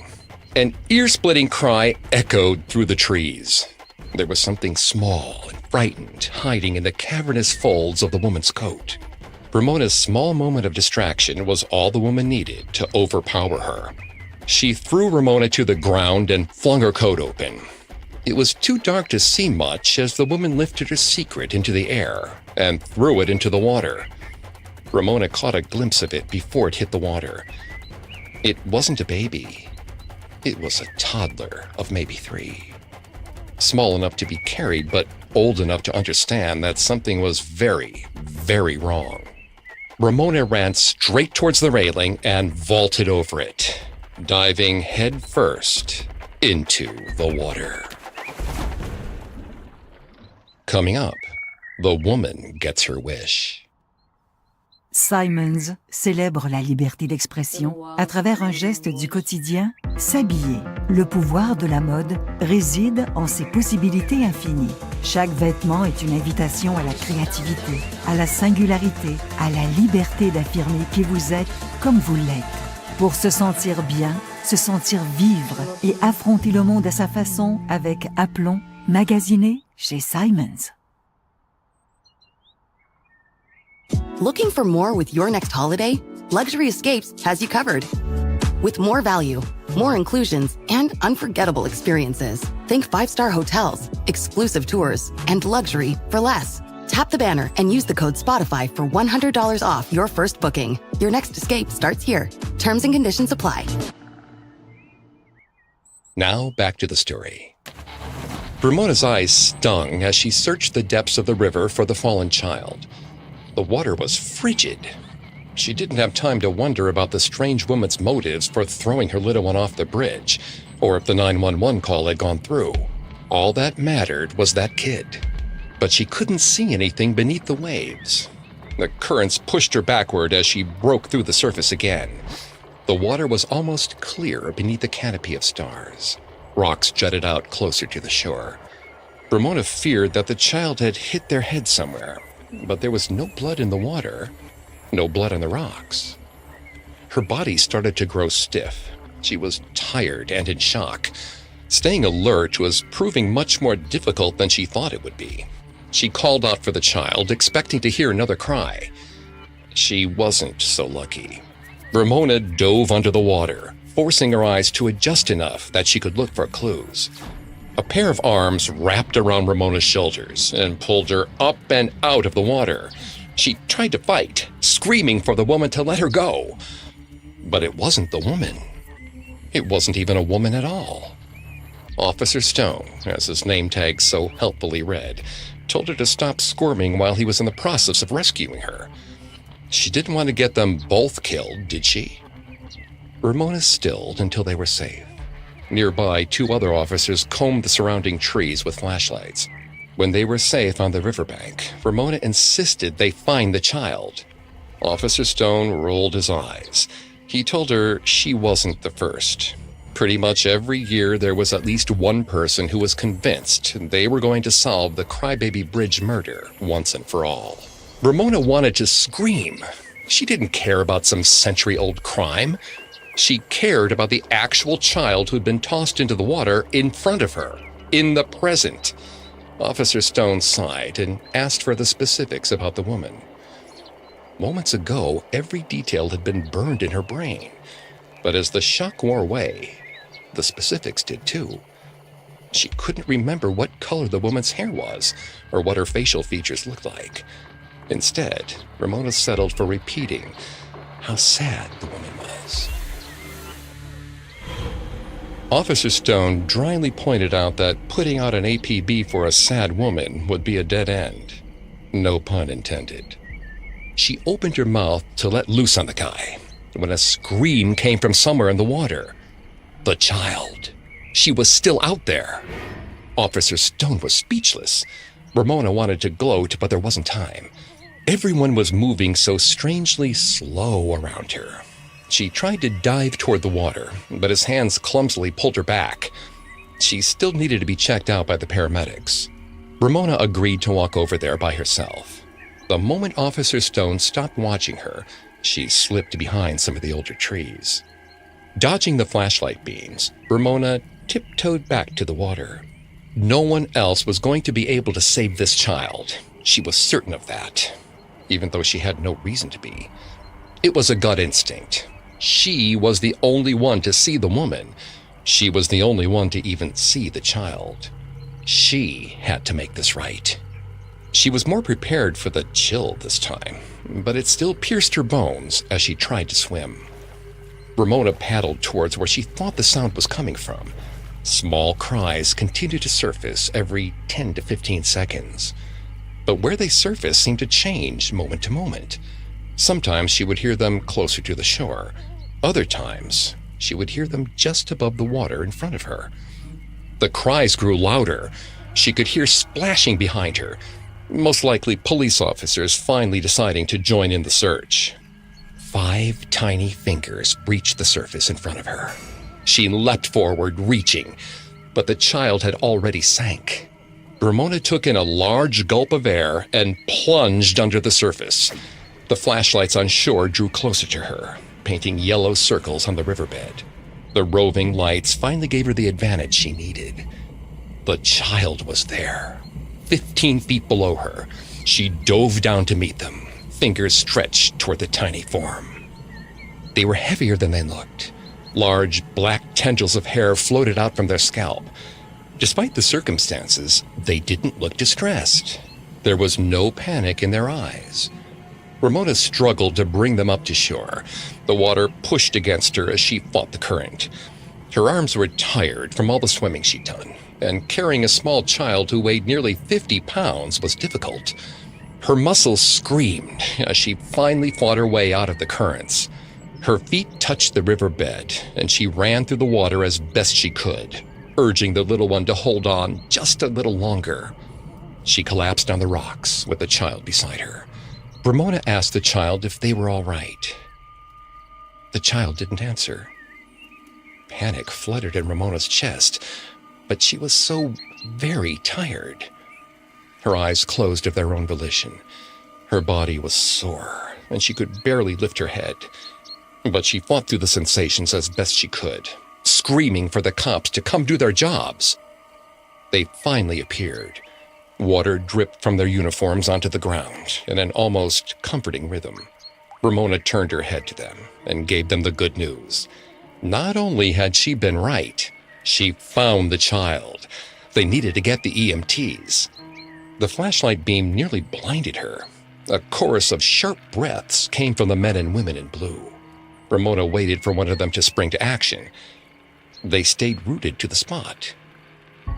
Officer Stone thanked Ramona for her work, but he was watching her as if she was a caged animal. She looked at him quizzically, then used the last of her energy to finally look at the child. Maybe it had been a pink bouncing baby at one point, but that point had passed. Ramona had been carrying a corpse. Its jaw was just barely hanging on to the rest of the skull. Its skin was a mottled canvas of blues, grays, and purples. There was a large hole in the front of the child's head where the skull had caved in. Ramona screamed and found her fear echoed back in a child's cry. still coming from the water. Monmouth, Illinois, McAllister, Oklahoma, Pageland, South Carolina, Port Neches, Texas. All of these cities have crybaby bridges of their very own. It's a frequent occurrence across North America, with some states, such as Ohio and Maryland, having more than one in their borders. It's an unspoken secret that every town has unwanted children. Hopefully the children find homes that do want them, and people to care for them. But life can be cruel. Nearly every story begins with a desperate person. They're almost always a woman who cannot raise her child and chooses to kill them, throwing them off of a local bridge in the dark of night. Sometimes the child murders are attributed to Satanists or white supremacist groups, but these variations on the legends only occur when multiple cries can be heard. In some towns, other urban legends, such as Ohio's Melonhead children or the Maryland Goat Man, are believed to be the cause of the screams that echo on their bridges at night. When it isn't a murder, it's usually a car crash. Pageland, South Carolina's Crybaby Creek is supposedly haunted by the spirit of an infant who was thrown from a car during a collision in the early 1940s. In Marion Station, Maryland, the ghost of a 3-year-old named Annie Connor is said to haunt the bridge where the cart she was riding in overturned, sending her into the creek below. Many localized urban legends say more about their surrounding communities than they do about the history of the place themselves, and crybaby bridges tend to follow this trend. The details are so vague, they begin to sound like fables rather than ghost stories. The supernatural variations on the tale serve to hide the themes of town scandal, clouding the story's darker implications in a tale so spooky that it's hard to believe. Bridges are liminal spaces, thresholds between one place and the next, between water and land. When they're coupled with local rumor, they become the perfect place for hazing rituals, teenage dares, and other thrill-seeking. It's rare for a visitor to seek out the bridge to pay tribute, to acknowledge the tragedy that occurred there. It's more likely they want to prove that they aren't scared. But we might begin to wonder what we're actually afraid of. Is it the cries in the night, or the tragedy they represent?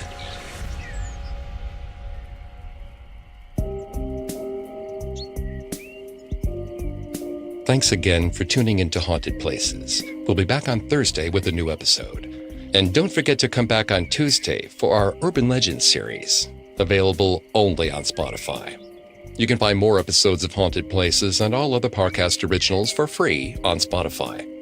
Not only does Spotify already have all of your favorite music, but now Spotify's making it easy for you to enjoy all of your favorite Parcast originals, like Haunted Places, for free from your phone, desktop, or smart speaker. To stream Haunted Places on Spotify, just open the app and type Haunted Places in the search bar.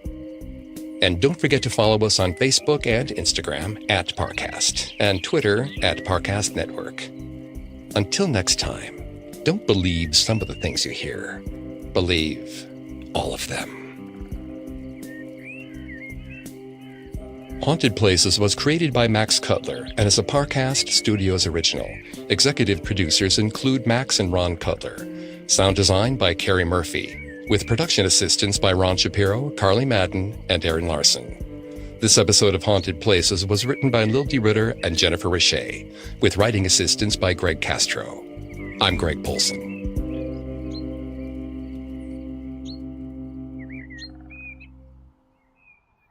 This episode is brought to you by Square. You're not just running a restaurant, you're building something big. And Square's there for all of it, giving your customers more ways to order, whether that's in person with Square Kiosk or online. Instant access to your sales, plus the funding you need to go even bigger. And real-time insights so you know what's working, what's not, and what's next. Because when you're doing big things, your tools should too. Visit square.ca to get started.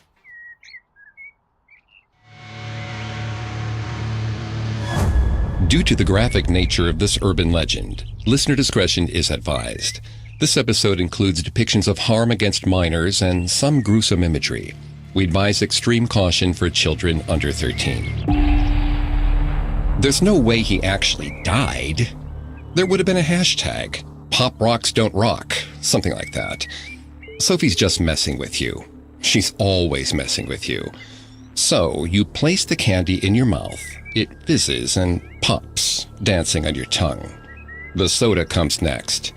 The delicious cold cola trickles down your throat, taking the bubbling sugar with it. But it doesn't stay down. You burp once, then again.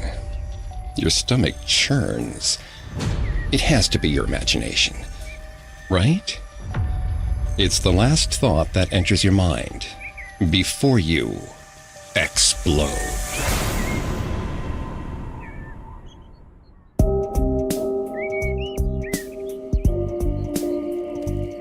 Welcome to Haunted Places, a Parcast original.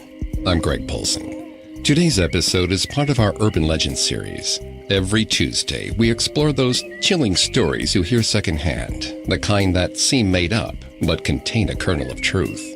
Urban Legends is only on Spotify, so keep listening here to never miss an episode.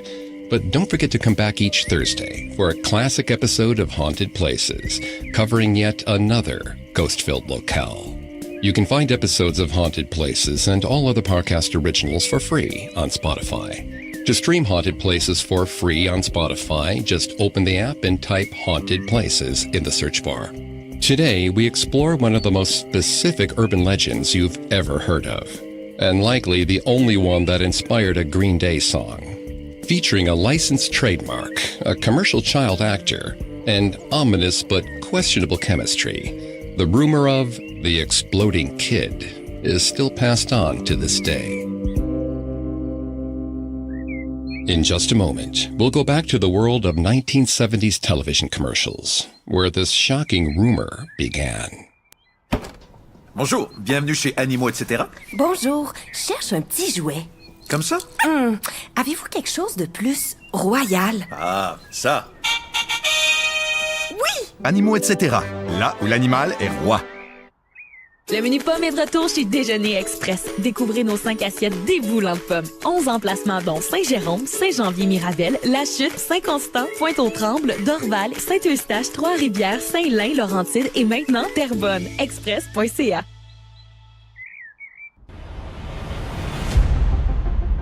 If you grew up in the 1970s, you knew that Mikey liked Life cereal. The commercial first aired in 1972. Starring a pint-sized picky eater who became an instant convert to Life's brand of breakfast goodness. Mikey likes it, his siblings would crow. But by 1975, Mikey was dead. He'd mixed Coca-Cola with Pop Rocks, a new candy from General Foods, and he lost his life. To use a very insensitive pun, frequently heard on playgrounds around the United States. Or so the legend went. But the truth was more complicated, and somehow, even stranger. They found him in pieces, small chunks of pink flesh splattered across the floor, like spilled fruit punch. There weren't enough pieces of him to sew things back together for appearance's sake, so the casket was closed. Mourners paid their respect to the curved wood, letting their fingertips linger reverently on the polished timber, as though they were touching Steve. Joey and Ryder weren't allowed to touch the coffin. They were barely allowed to be in the room. Their mother had slid them into the back seats of the funeral home and pushed brand new Game Boys into their hands. She told them to have respect for the rest of the family and went to go speak with Grandma. The two boys turned towards each other. They knew grief. Steve was their big brother. They'd been the ones to find him. Joey had tripped on what was left of him as he headed into the kitchen for a glass of milk. His screams had carried through the small wood-paneled kitchen. His mother rushed into the room, nearly tripping herself. He'd watched her collapse into herself as she started to cry. Joey hadn't cried. Neither had Ryder. It didn't make sense to them yet. Maybe it never would. They stared at the empty top bunk of their room, waiting for Steve to poke his head down. They'd outgrown the tight quarters several years ago, but there just wasn't room in the house for them to ever really be apart. Here in this cavernous hall that smelled like blood orchids, Steve's death didn't feel real. He couldn't be in the closed casket. It was more than likely that some of them just ended up in the trash bin. The batteries in the Game Boy died. The pixels on the screen froze just before disintegrating. Joey wondered why it hurt more to watch the screen go blank than it had to watch his relatives gather around the polished wood.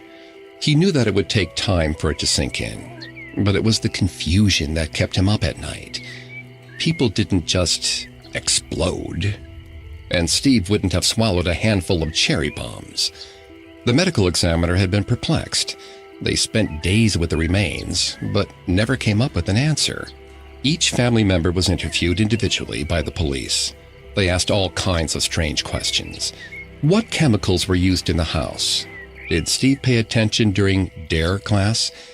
Was it possible that he had a copy of the anarchist's cookbook lying around? Joey knew his brother wasn't an anarchist, and he wouldn't read anything with the word cookbook on the front, even if it was a guide to crafting homemade bombs. Ryder had been paler than Steve after he came out of his own interrogation. Joey told him not to sweat it. The cops just wanted an easy answer, and none of this was easy. But Ryder's unease did not go away. He jumped every time he heard a noise. He never talked anymore. He just stared at the walls, counting the stripes in the pale blue paper. Joey's mother said that grief took different forms. Maybe that's why she thought a handheld gaming device was appropriate for a funeral. She didn't have the energy to be around them right now. Joey would laugh at something and she would cry. She wasn't looking at him, not really. She was seeing echoes of Steve. He haunted all of them. He was there in the boys' shared expressions. He was there in Joey's sudden aversion to any food item that reminded him of what they'd lost. Small squares became frightening, even when it was cereal. Anything chunky and pink made him want to gag. Even his mother's homemade strawberry ice cream. Joey was zoning in and out of the funeral. He didn't have any interest in watching people pretend to know his brother. Ryder sat ramrod straight, his lips moving, but Joey couldn't quite catch the words. Timid green eyes turned towards Joey again. Joey asked if Ryder wanted to give him the batteries and the other Game Boy. Ryder stammered out a handful of words, but he was mumbling. Their conversation was cut off by a scream that ripped through the entire venue. Their mother was climbing on top of the coffin.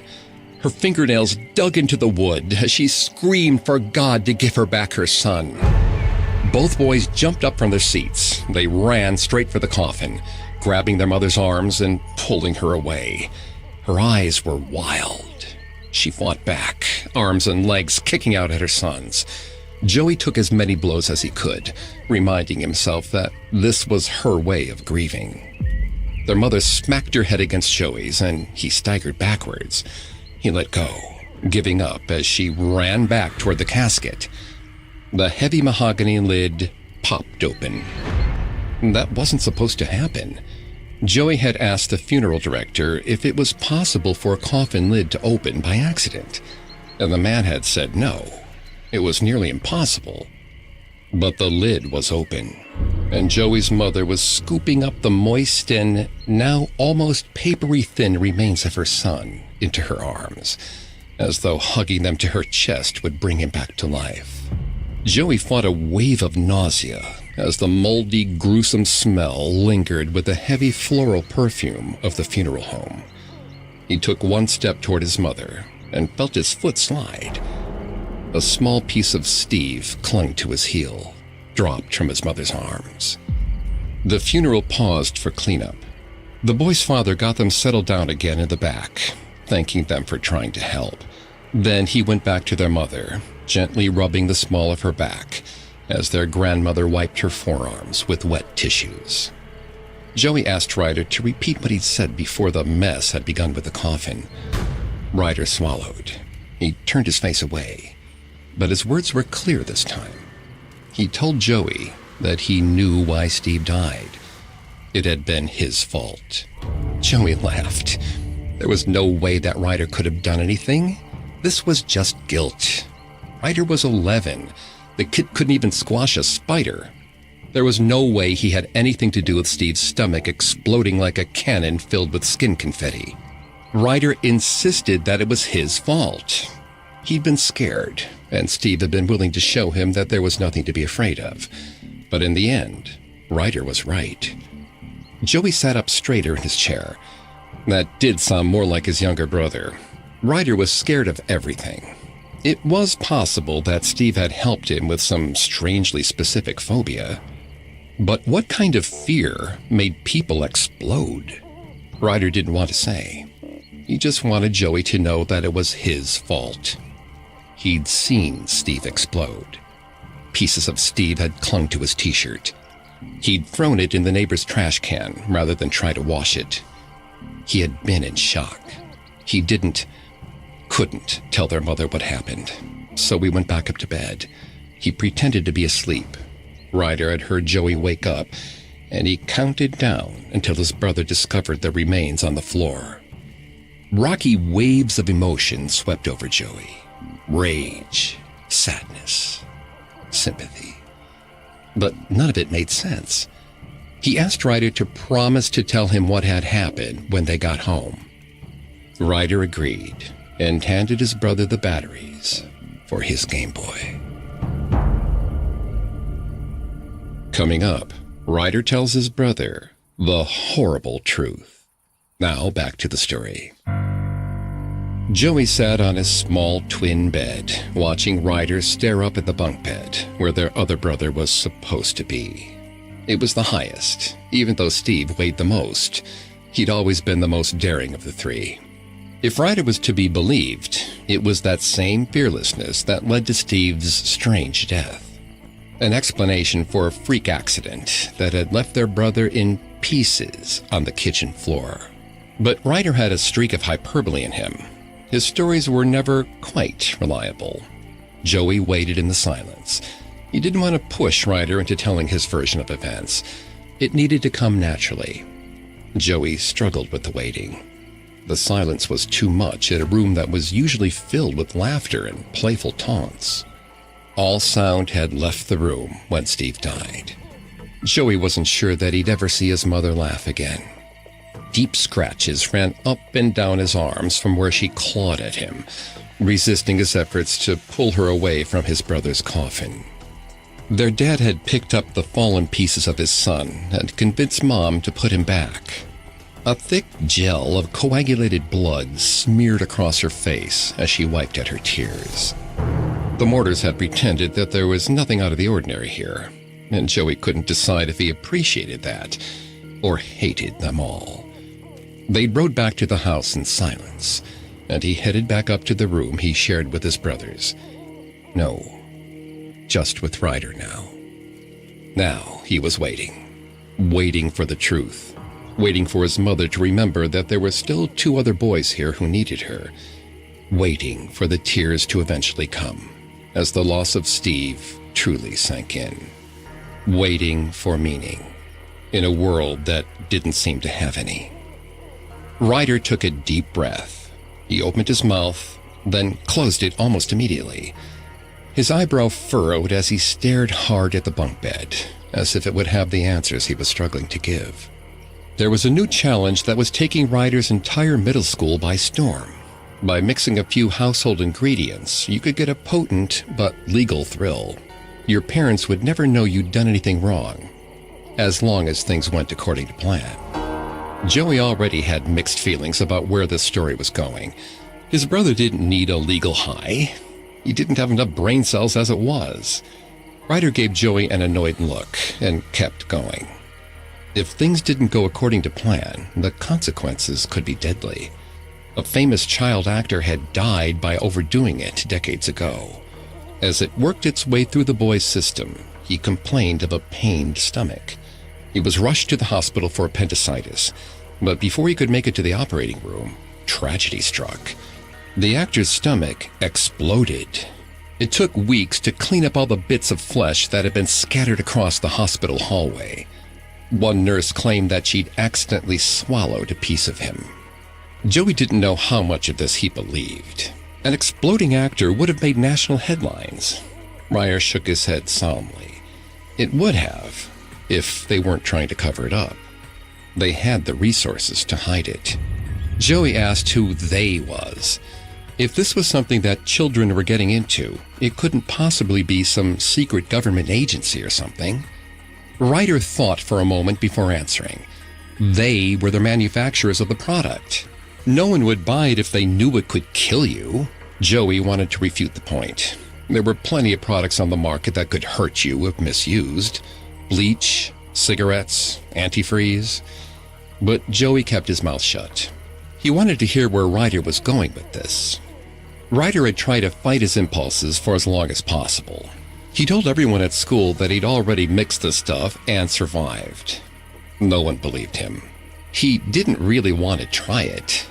Nothing was scarier than the idea of never existing again. But it made sense that they didn't believe him.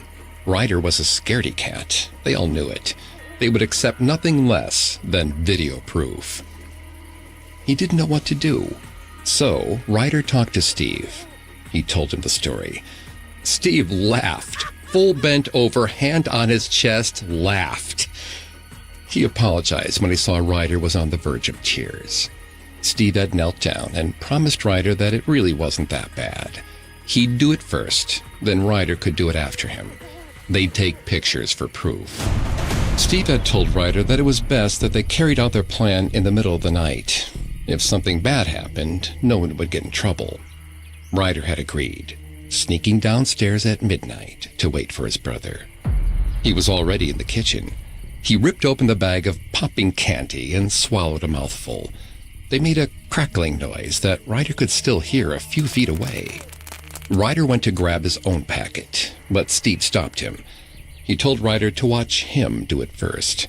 He didn't want his baby brother going to the hospital for a panic attack. Steve swallowed another mouthful of the popping candy and washed it down with soda. Stray pops came from Steve as the candy floated down his esophagus. He smiled at Ryder as he swallowed and told him there was nothing to it. As he could see, Steve was perfectly fine. Ryder was already starting to lose his nerve. Sure, his brother had done it, but his brother could do anything. Except, Steve was looking not so great anymore. His smile shrank into a half grimace. Sweat dotted his forehead. He leaned over the counter, resting his elbows on the cold tile. Ryder asked what was wrong. Steve told him it was nothing. He was just feeling a little strange. It was probably just gas. Ryder's head went immediately to the actor. He suggested that they take Steve to the hospital. Steve lifted himself back up and said there was no need for that. He was about to let out the biggest, best burp Ryder had ever heard. He was fine. As though it wanted to disagree, his stomach made a strange, almost retching sound. Steve had taken one staggered step forward to try and pat Ryder on the shoulder. He promised Ryder that he was fine. This would pass. The sound in his stomach got louder. It looked like something might be moving inside Steve. Ryder tried to point it out, but Steve wasn't even looking at him anymore. He was struggling just to stand still. His face turned white, and then putrid green. Another rumbling came from Steve's abdomen. Ryder was taking 2 steps towards the fridge when it happened. A sound like a kid hitting the water after doing a cannonball. Ryder turned around and saw that Steve's entire torso and part of his chest were in pieces. His head lay on the porcelain counter, watching Ryder's every move with still, glassy eyes. Joey had his arms around his brother before he realized he'd even moved. He hugged him close, trying to assure him that he couldn't have known. But Ryder was stiff in his arms, gazing upwards. Joey lifted his eyes to find his mother standing on the threshold, having heard the whole thing. From the 1970s to now, parents have been worried about Pop Rocks. Those strange, fizzy candies tend to fizz even further when mixed with sodas like Coke or Pepsi, and protective parents worried about the dangers of the excess gas. Their fears of the mixture's danger grew even stronger when a rumor began to circulate that John Gilchrist, the former child actor who played Mikey in the iconic Mikey Likes It Life cereal commercial, had died after mixing Coke and Pop Rocks. But John Gilchrist did not die in a candy-related freak accident. In fact, he didn't die at all. As of 2014, he was in media sales for sports networks like ESPN and Madison Square Garden. He even ate Pop Rocks when the rumors first began to swirl, telling Thrillist, "It wasn't my favorite candy, but I liked it. I knew back then it couldn't kill you. So did my friends, because I was standing right in front of them." The rumors of Gilchrist's demise are easily debunked. But the story of the rise and fall of Pop Rocks is even more explosive than they are. It began with a failed experiment in General Foods' Hoboken, New Jersey facility in October 1956. General Foods chemist Bill Mitchell had intended to make a version of Kool-Aid powder that would have carbonation built in, but he couldn't get the carbonation-injected sugar to dissolve the way he planned. The byproduct of the experiment was a pile of colorful sugar pebbles. Mitchell tasted them like the food scientist he was. It presented the strangest sensation he'd ever experienced, popping and fizzing on the tongue, without the liquid feel offered by soda. When he added pineapple flavor to the mixture, his coworkers became obsessed. Anytime their kids had a birthday party, they asked Mitchell to make a batch of what they had begun to call atomic candy. But it was just a lab oddity, an accidental recipe that would gather dust for years, as Mitchell went on to invent Tang and Cool Whip. But then, Mitchell gave a sample of the candy to the new General Foods vice president, Herman Neff. Neff quickly became obsessed and sent the fizzing sugar into product development. General Foods rolled out the candy in test markets in 1974, hoping to release it in waves, beginning in the Midwest. The candy proved so popular that people began driving it to the coasts, selling the contraband at a premium. General Foods realized they had a hit on their hands and needed to capitalize. But the production process had not been designed for the volume the market demanded. The Pop Rocks were mixed by propellers in giant vessels. Carbon dioxide-injected molten sugar was volatile, reaching temperatures of 300 degrees Fahrenheit and 600 pounds of pressure. The factory employees wore hazard suits to avoid burns.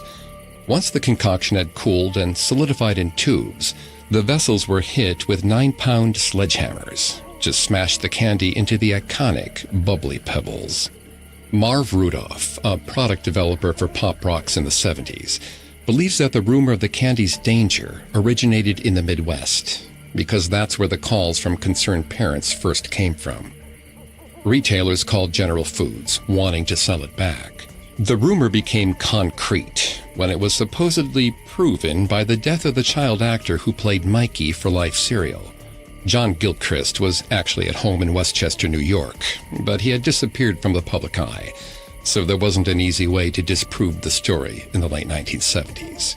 Sales plummeted as the story of Mikey's tragic death spiraled out of control. General Foods called school principals across America, hoping to debunk the myth. But by the second week of 1979, no one wanted Pop Rocks. General Foods published ad campaigns in major newspapers, saying that the candy could induce nothing worse in the human body than a hearty, non-life-threatening belch. They even tried to hire the then 12-year-old John Gilchrist to do an ad for Pop Rocks to reassure people that he was all right. But it presented a conflict with his deal with Life cereal. Gilchrist has said that his parents wanted to protect him from the disturbing rumors and declined the offer. Pop Rocks were discontinued in 1982. About 300 million pouches of the candy were crushed and buried in landfills, according to Rudolph. General Foods lost a total of $30 to $40 million in the aborted campaign. The brand's disappearance from the market was offered as proof that the candy was too dangerous to sell. But Kraft actually bought the rights from General Foods in 1985 and marketed Pop Rocks as Action Candy. When the trademark was sold to a Spanish company, Zeta Especial, they returned to the original packaging, albeit on a much smaller production model. The candy may be back on the market, but the legend persists. There have been several references to it in TV and film, and it's still fretted about on parenting forums. Gilchrist suggests that the legend had resonance because of the cultural attachment to Mikey. He said, people could relate to 3 kids sitting at a breakfast table and one of them being a finicky eater. They felt like I was that character, and that they knew the boy who was hurt. In 2008, Discovery Channel's Mythbusters put the legend to the test, filling a pig's stomach with a 6-pack worth of Coke and 6 pouches of Pop Rocks. Though the bubbling was audible and expansion of the organ was clear, no explosion occurred. But that doesn't mean there isn't precedent for Pop Rocks-related injuries. In 2001, Chris Jans of Alamo, California, sued Baskin-Robbins on behalf of her daughter Fifi, claiming that the 5-year-old ate her whole portion of the limited edition Shrek Swirl flavor, not chewing it thoroughly enough to release the carbon dioxide from the Pop Rocks included in the sherbet. According to Jans, Fifi was hospitalized with a swollen stomach for a stay of 2.5 days. Baskin-Robbins responded that there have been absolutely no indication that there are any safety concerns whatsoever with Shrek Swirl. The complaint was dismissed without prejudice on June 9, 2003. The exploding kid is the kind of story that seems like it would make sense.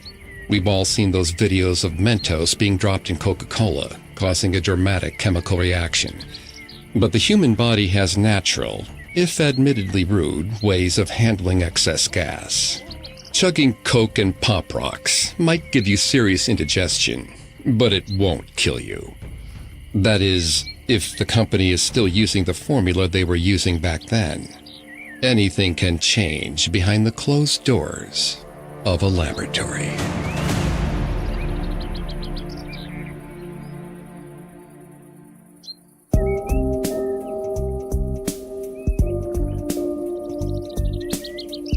Thanks again for tuning into Haunted Places. We'll be back on Thursday with a new episode. And don't forget to come back on Tuesday for our Urban Legends series, available only on Spotify.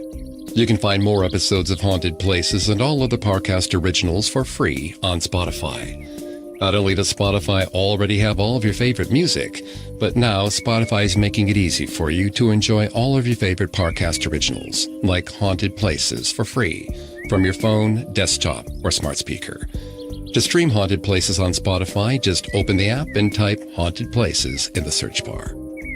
Until next time, don't believe some of the things you hear. Believe all of them. Haunted Places was created by Max Cutler and is a Parcast Studios original. Executive producers include Max and Ron Cutler. Sound design by Russell Nash. With production assistance by Ron Shapiro, Carly Madden, and Aaron Larson. This episode of Haunted Places was written by Lil D. Ritter and Jennifer Richey, with writing assistance by Greg Castro. I'm Greg Polson.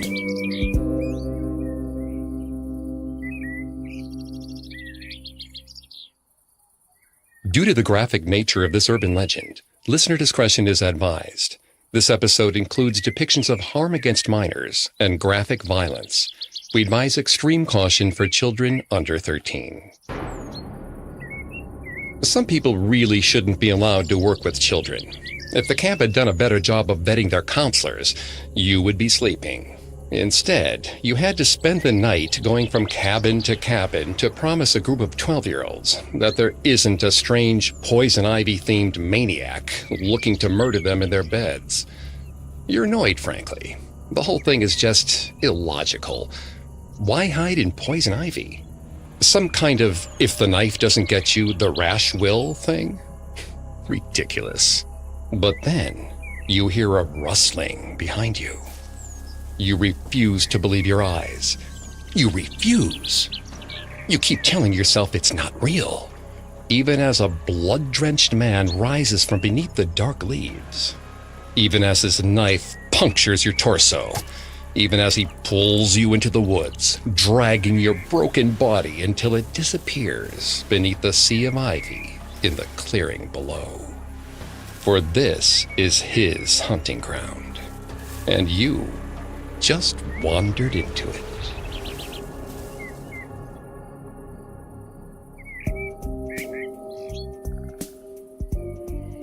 Welcome to Haunted Places, a Parcast original. I'm Greg Polson. Today's episode is part of our Urban Legends series. Every Tuesday, we explore those chilling stories you hear secondhand, the kind that seem made up, but contain a kernel of truth. Urban Legends is only on Spotify, so keep listening here to never miss an episode. But don't forget to come back each Thursday for a classic episode of Haunted Places, covering yet another ghost-filled locale. You can find episodes of Haunted Places and all other Parcast originals for free on Spotify. To stream Haunted Places for free on Spotify, just open the app and type Haunted Places in the search bar. Campfire stories are a tradition at summer camps around the United States, and many counselors use the opportunity to test their campers' courage and gullibility. But it is the story's shaky hold on truth that makes them so effective. They're just believable enough that the teller could have been there, and it's horrifying to wonder what they had to do to survive. Coming up, we're going back to camp, where we'll learn there are much worse threats than poison ivy. Passer la journée en comptabilité entre deux brassées. Pas un hit. S'arrêter illico au Yuzu pour ramasser un plateau avant ta descente de montagne à vélo? Ça, c'est un hit. Yuzu Sushi, le hit de ta journée. Chez Chico, votre animal est membre de notre famille. C'est pourquoi nous lui offrons tout ce dont il a besoin pour assurer son bonheur et son bien-être. Des conseils personnalisés, gâteries, jouets, produits d'hygiène et les plus grandes marques de nourriture. Passez nous voir en boutique avec vos boules de poils. Chico, la boutique de quartier préférée de tous les animaux du quartier. Suzy-Anne Lefebvre, conseillère en milieu de vie, pouvez-vous nous parler du service de répit offert chez Humanité? Certainement. L'Humanité est un milieu de vie conçu entièrement pour les personnes vivant avec un trouble de la mémoire. Et c'est connu, être proche aidant peut devenir exigeant et parfois épuisant. C'est pourquoi notre service de répit est si précieux. Il peut durer quelques heures ou même plusieurs jours. Avec le beau temps, c'est le moment parfait pour prendre soin de soi en s'offrant du répit. Merci. Pour tous les détails, visitez vivrehumanité.ca. There are several types of summer camp legends, but they all tend to boil down to one thing. Someone wants to slaughter the defenseless campers, horribly, graphically. A vicious revenge tale the jittery little kids didn't realize they'd walked into the moment they passed through the camp's gates. How the killer got there is determined by local anxieties. Maybe the killer was injured in a horrible accident and left for dead. Maybe they were bullied and hazed, nearly killed in a horrible prank gone wrong. Maybe they're just like you, sitting beside you, waiting for you to go to sleep. Maybe they'll kill the first person who admits they're scared. The campfire was a sacred tradition. Julie's parents had told her that the best part of her summer would be sitting on a carved-out log next to friends while they all cooked their s'mores over crackling flames. They neglected to mention the stray embers that flicked onto your clothes. Or the smoke.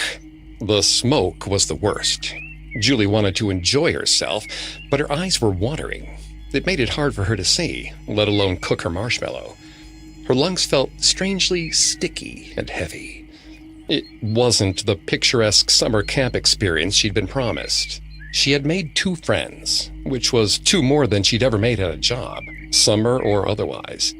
Aaron and Micah sat on either side of her, knocking against her shoulder every now and then to reassure her that she was part of the group.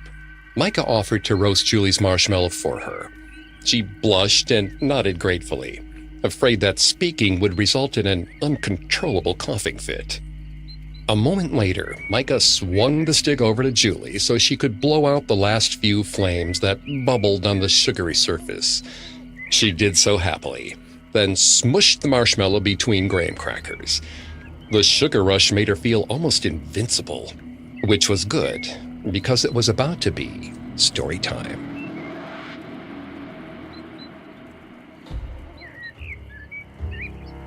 Erin volunteered to go first. She claimed that she'd heard something in the nurse's office that just had to be shared. Erin always told the best stories. She was glamorous and sophisticated, with her intricately braided hair and perfect makeup, even when she led the junior campers through their swimming drills. Best of all, Erin was beautifully, hilariously mean. Julie had never had a popular friend before, and it felt so special that someone like Erin was sharing her jokes rather than aiming them at her.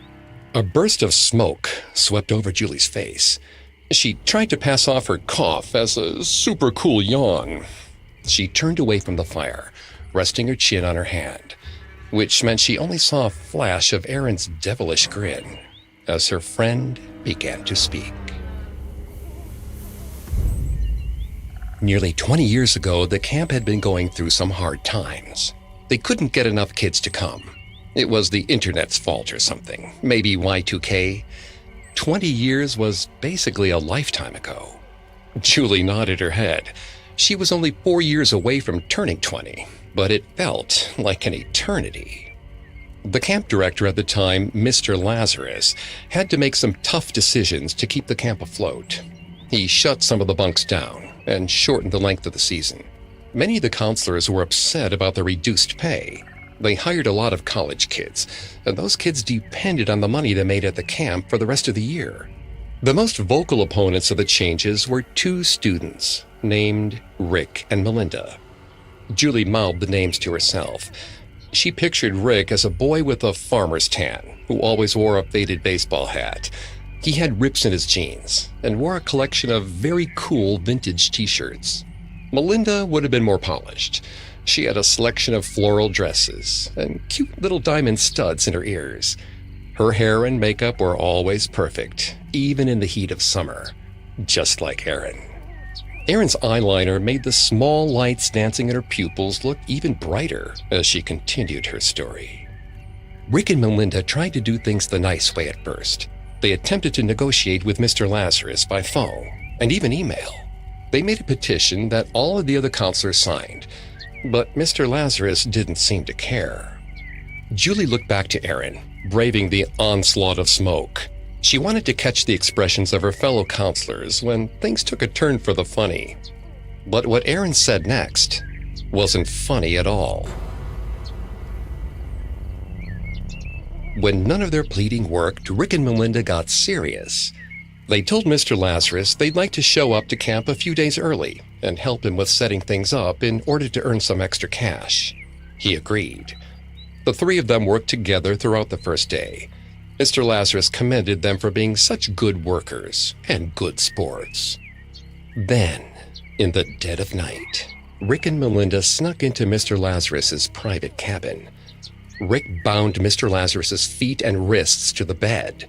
Melinda pulled out a hacksaw she borrowed from the wood shop. She had Rick tie smaller straps around Mr. Lazarus's arm, near his shoulder and on his thigh. Melinda placed the blade next to these straps and began to saw. One leg came off, then the other. Mr. Lazarus screamed for them to stop. He would do anything they wanted. Rick laughed and told Mr. Lazarus that he had his chance. The camp was now theirs. This was just a little fun before the kids got there. Melinda sawed off Mr. Lazarus's arms.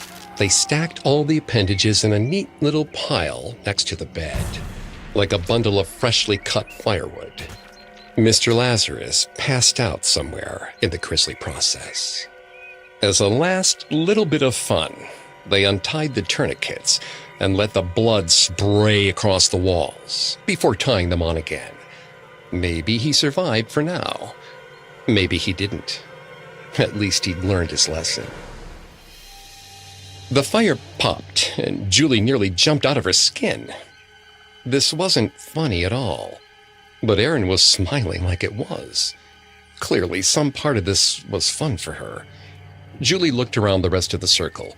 The campers were entranced by Erin now, leaning forward on their logs, wide-eyed and ready for more.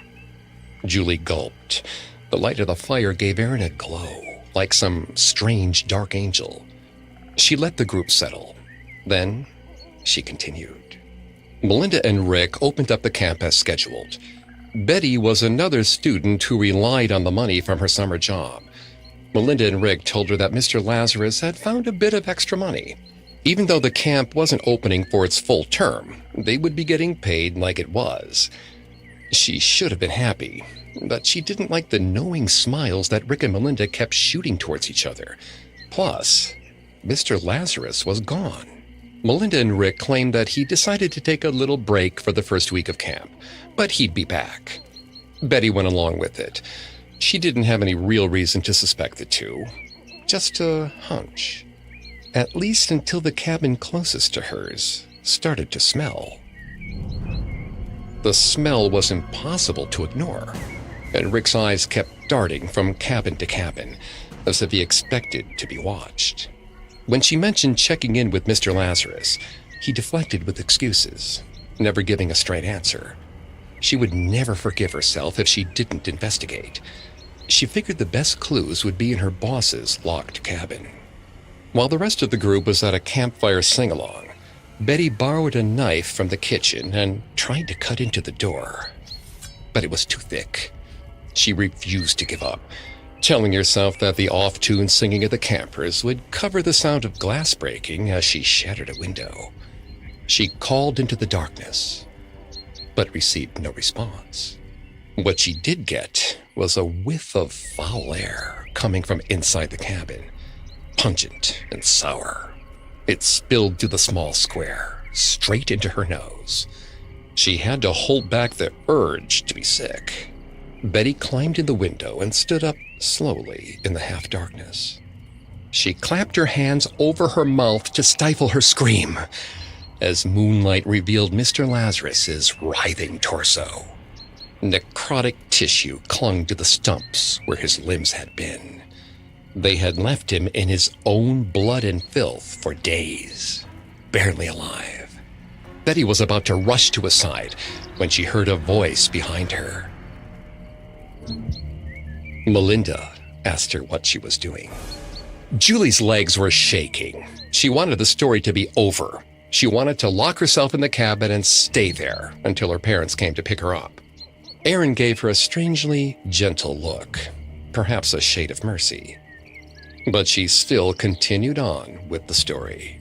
Melinda tried to get the knife away from Betty, but Betty was quicker. She stabbed Melinda and ran for the front office and the camp's only telephone. When the police showed up, a sobbing Rick confessed to the crime, while he cradled a barely breathing Melinda. Mr. Lazarus perished, only minutes from salvation. Julie clapped. She was relieved the whole thing had ended. They'd never have to think about it again. But Erin wasn't done.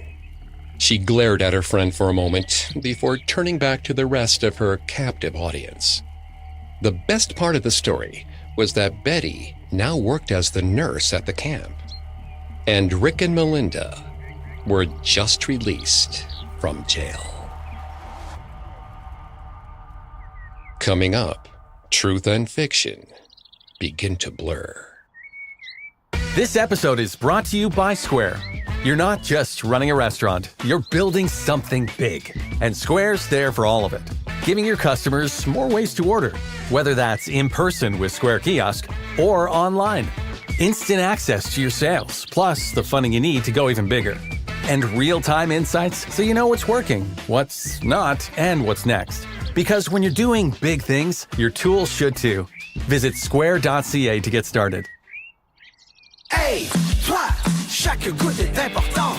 L'eau faut économiser. Pensez bleu en hiver, comme en été. Pensez bleu, 16 tonnes de la gaspiller. J'aime ça me faire du bon poulet frit puis du bacon.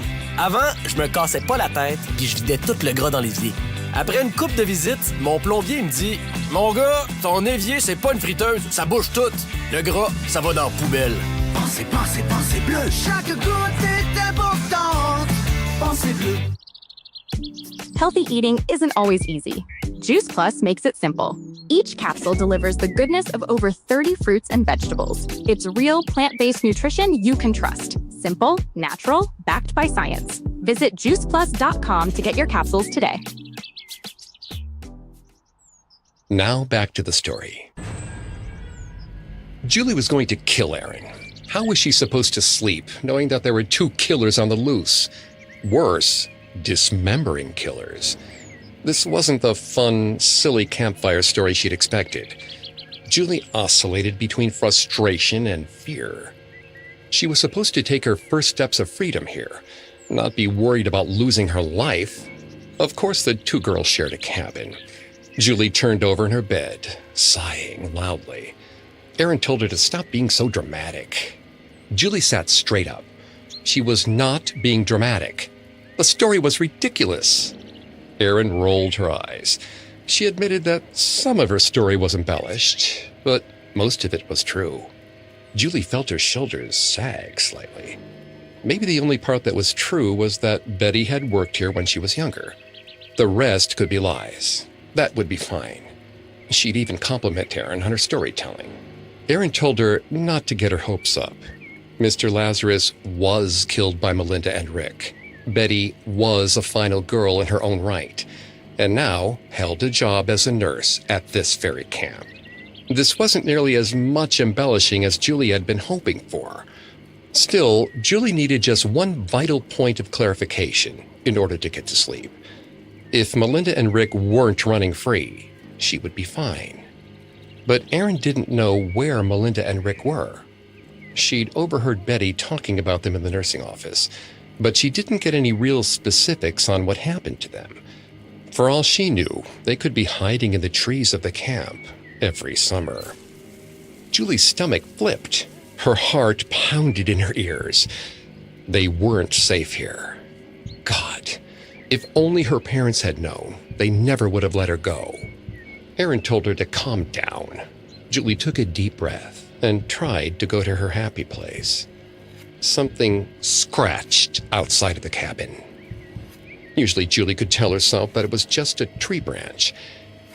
But what if it wasn't?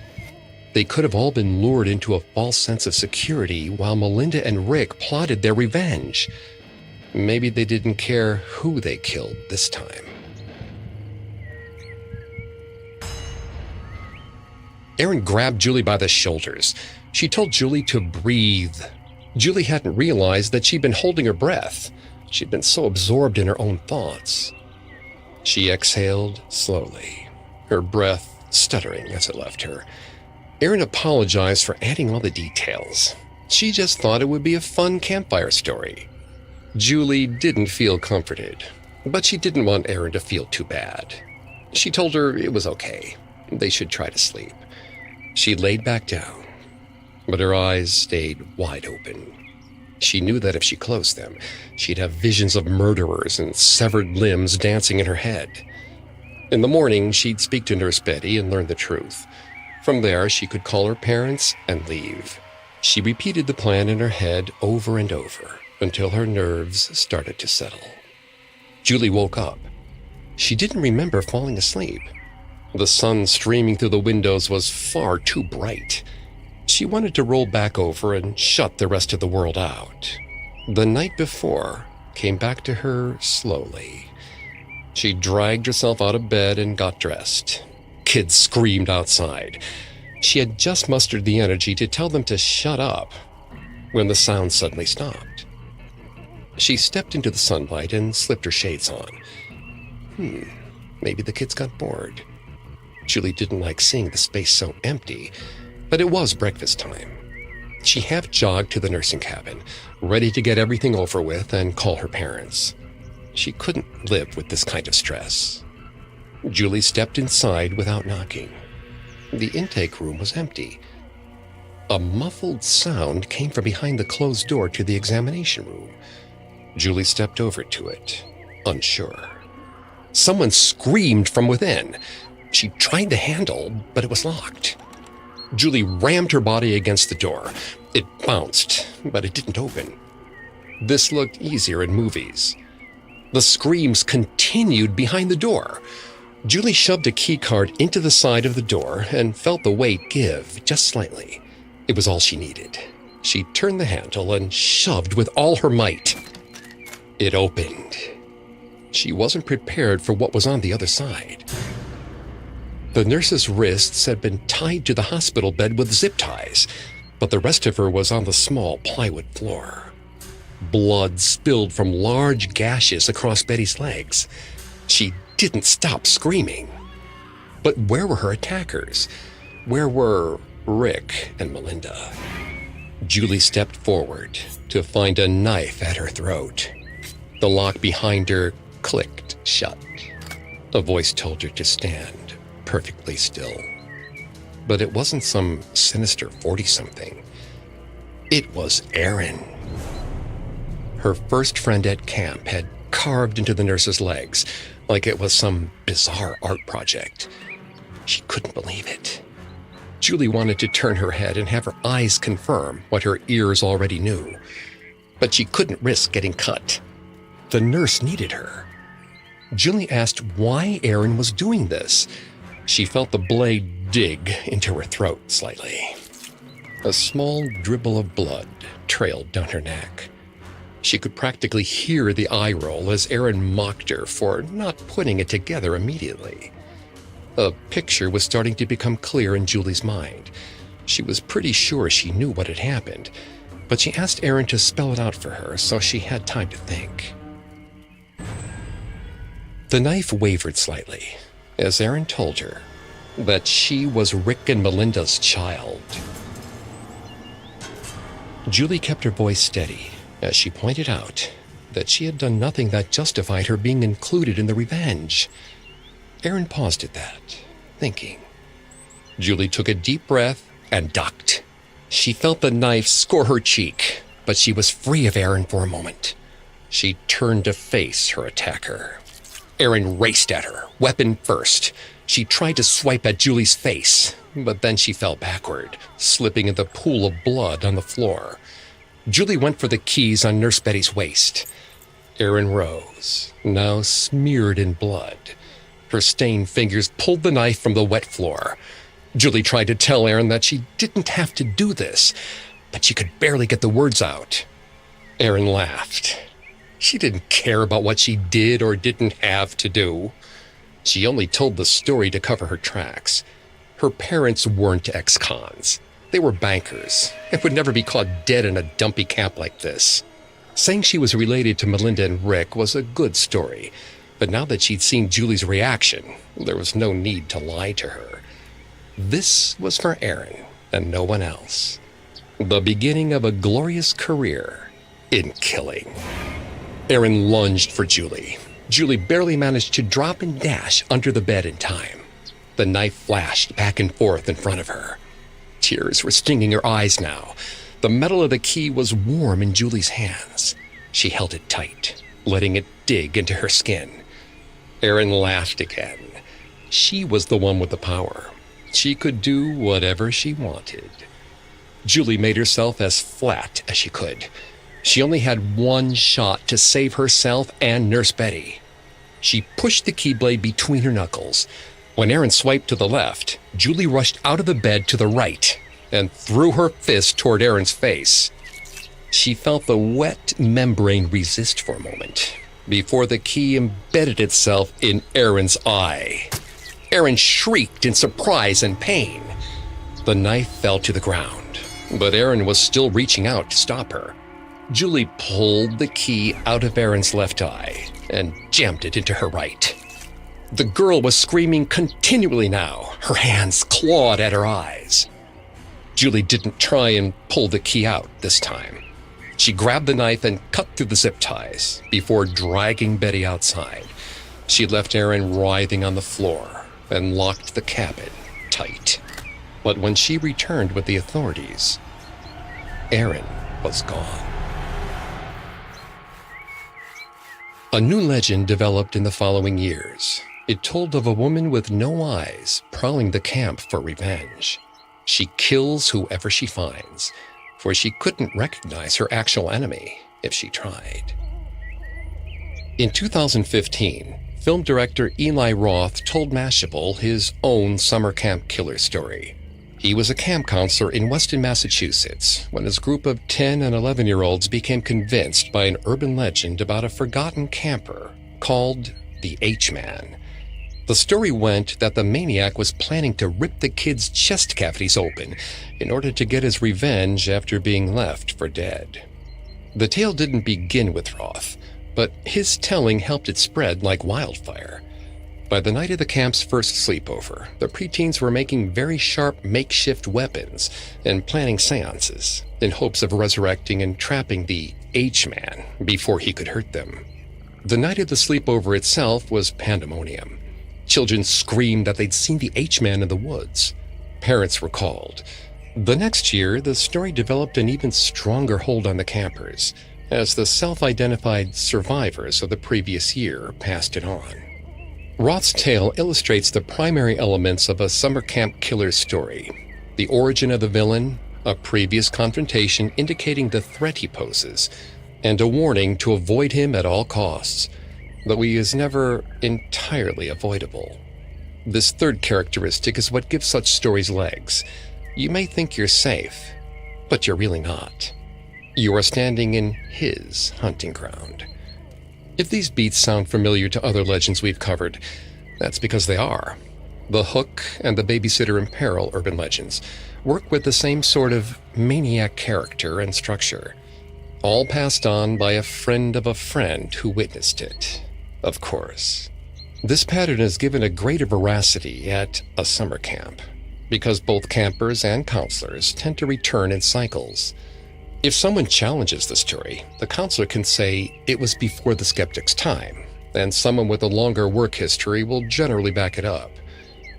The closest these stories get to truth tends to be stories like Roth's, where panic creates a shared terror in the camp's recent past. Summer camp killer legends are defined by their localization. The details are distinct, graphically violent, and limited to the environment where they came from. Geographical markers like lakes, rocks, clearings, and, most importantly, campers' cabins are the stage for all of the action. Unlike the town's Lover's Lane, they are impossible to avoid. This state of constant threat tends to benefit the storyteller, who is almost always an authority figure. If their goal is intimidation and forced respect, then a good campfire killer story is the best way to achieve it.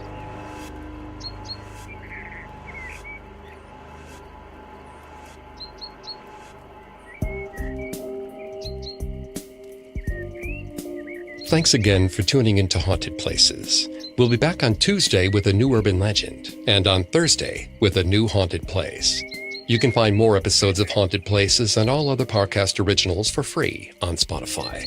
Not only does Spotify already have all your favorite music, but now Spotify's making it easy for you to enjoy all of your favorite Parcast originals, like Haunted Places, for free, from your phone, desktop, or smart speaker. To stream Haunted Places on Spotify, just open the app and type Haunted Places in the search bar. Until next time, don't believe some of the things you hear. Believe all of them. Haunted Places was created by Max Cutler and is a Parcast Studios original. Executive producers include Max and Ron Cutler. Sound design by Carrie Murphy. With production assistance by Ron Shapiro, Carly Madden, and Aaron Larson. This episode of Haunted Places was written by Lil D. Ritter and Jennifer Richey, with writing assistance by Greg Castro. I'm Greg Polson.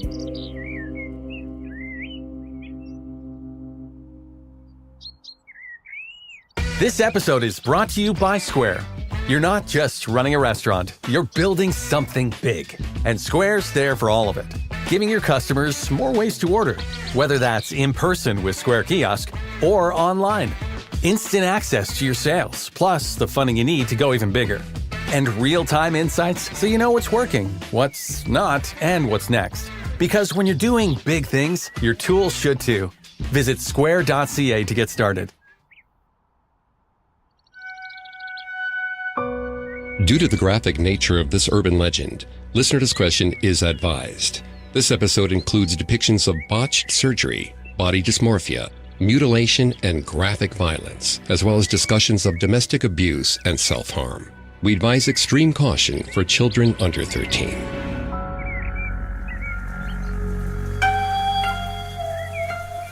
There's nothing like Tokyo in the rain. The water blends the neon into streaks of color and light. The chains of umbrellas undulating down the sidewalk like a sea of jellyfish. But then, you see something even prettier than the neon lights. No, not something. Someone. Striking, statuesque, the kind of beauty that belongs in paintings and video games. She's considerate, so she wears a surgical mask, a sleek black number tied behind her ears with 2 perfect ribbons. She can see you staring, though, and you both pause on the street, 2 rocks in a rushing river of raincoats and umbrellas. You try to find the nerve to say hello, but before you can speak, she asks you a question. Am I beautiful? You nod, struggling for words. Even like this? She asks, tugging her mask down beneath her chin. There's a mangled gash where a mouth should be. A permanent, horrible smile. You're out of words again, staring at the ghastly sight before you. Then, she leaps at you, jaws hungry for blood.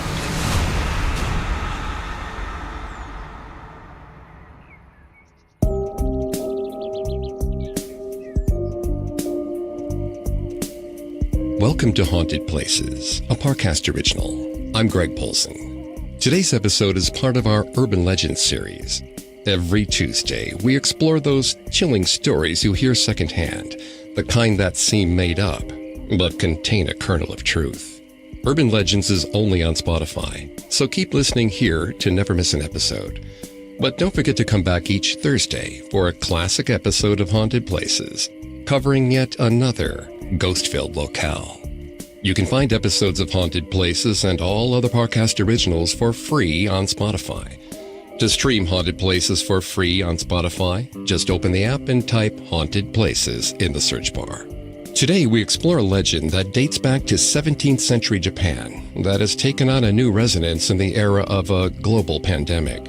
A woman walks down a Japanese street, the now ubiquitous surgical mask on her face.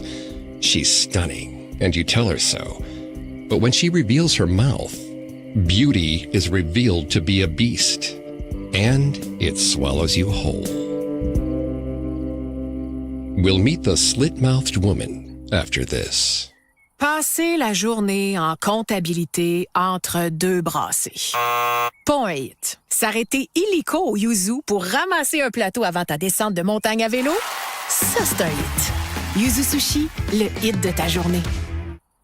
Chez Chico, votre animal est membre de notre famille. C'est pourquoi nous lui offrons tout ce dont il a besoin pour assurer son bonheur et son bien-être. Des conseils personnalisés, gâteries, jouets, produits d'hygiène et les plus grandes marques de nourriture. Passez nous voir en boutique avec vos boules de poils. Chico, la boutique de quartier préférée de tous les animaux du quartier. Hey, toi, chaque goutte est importante.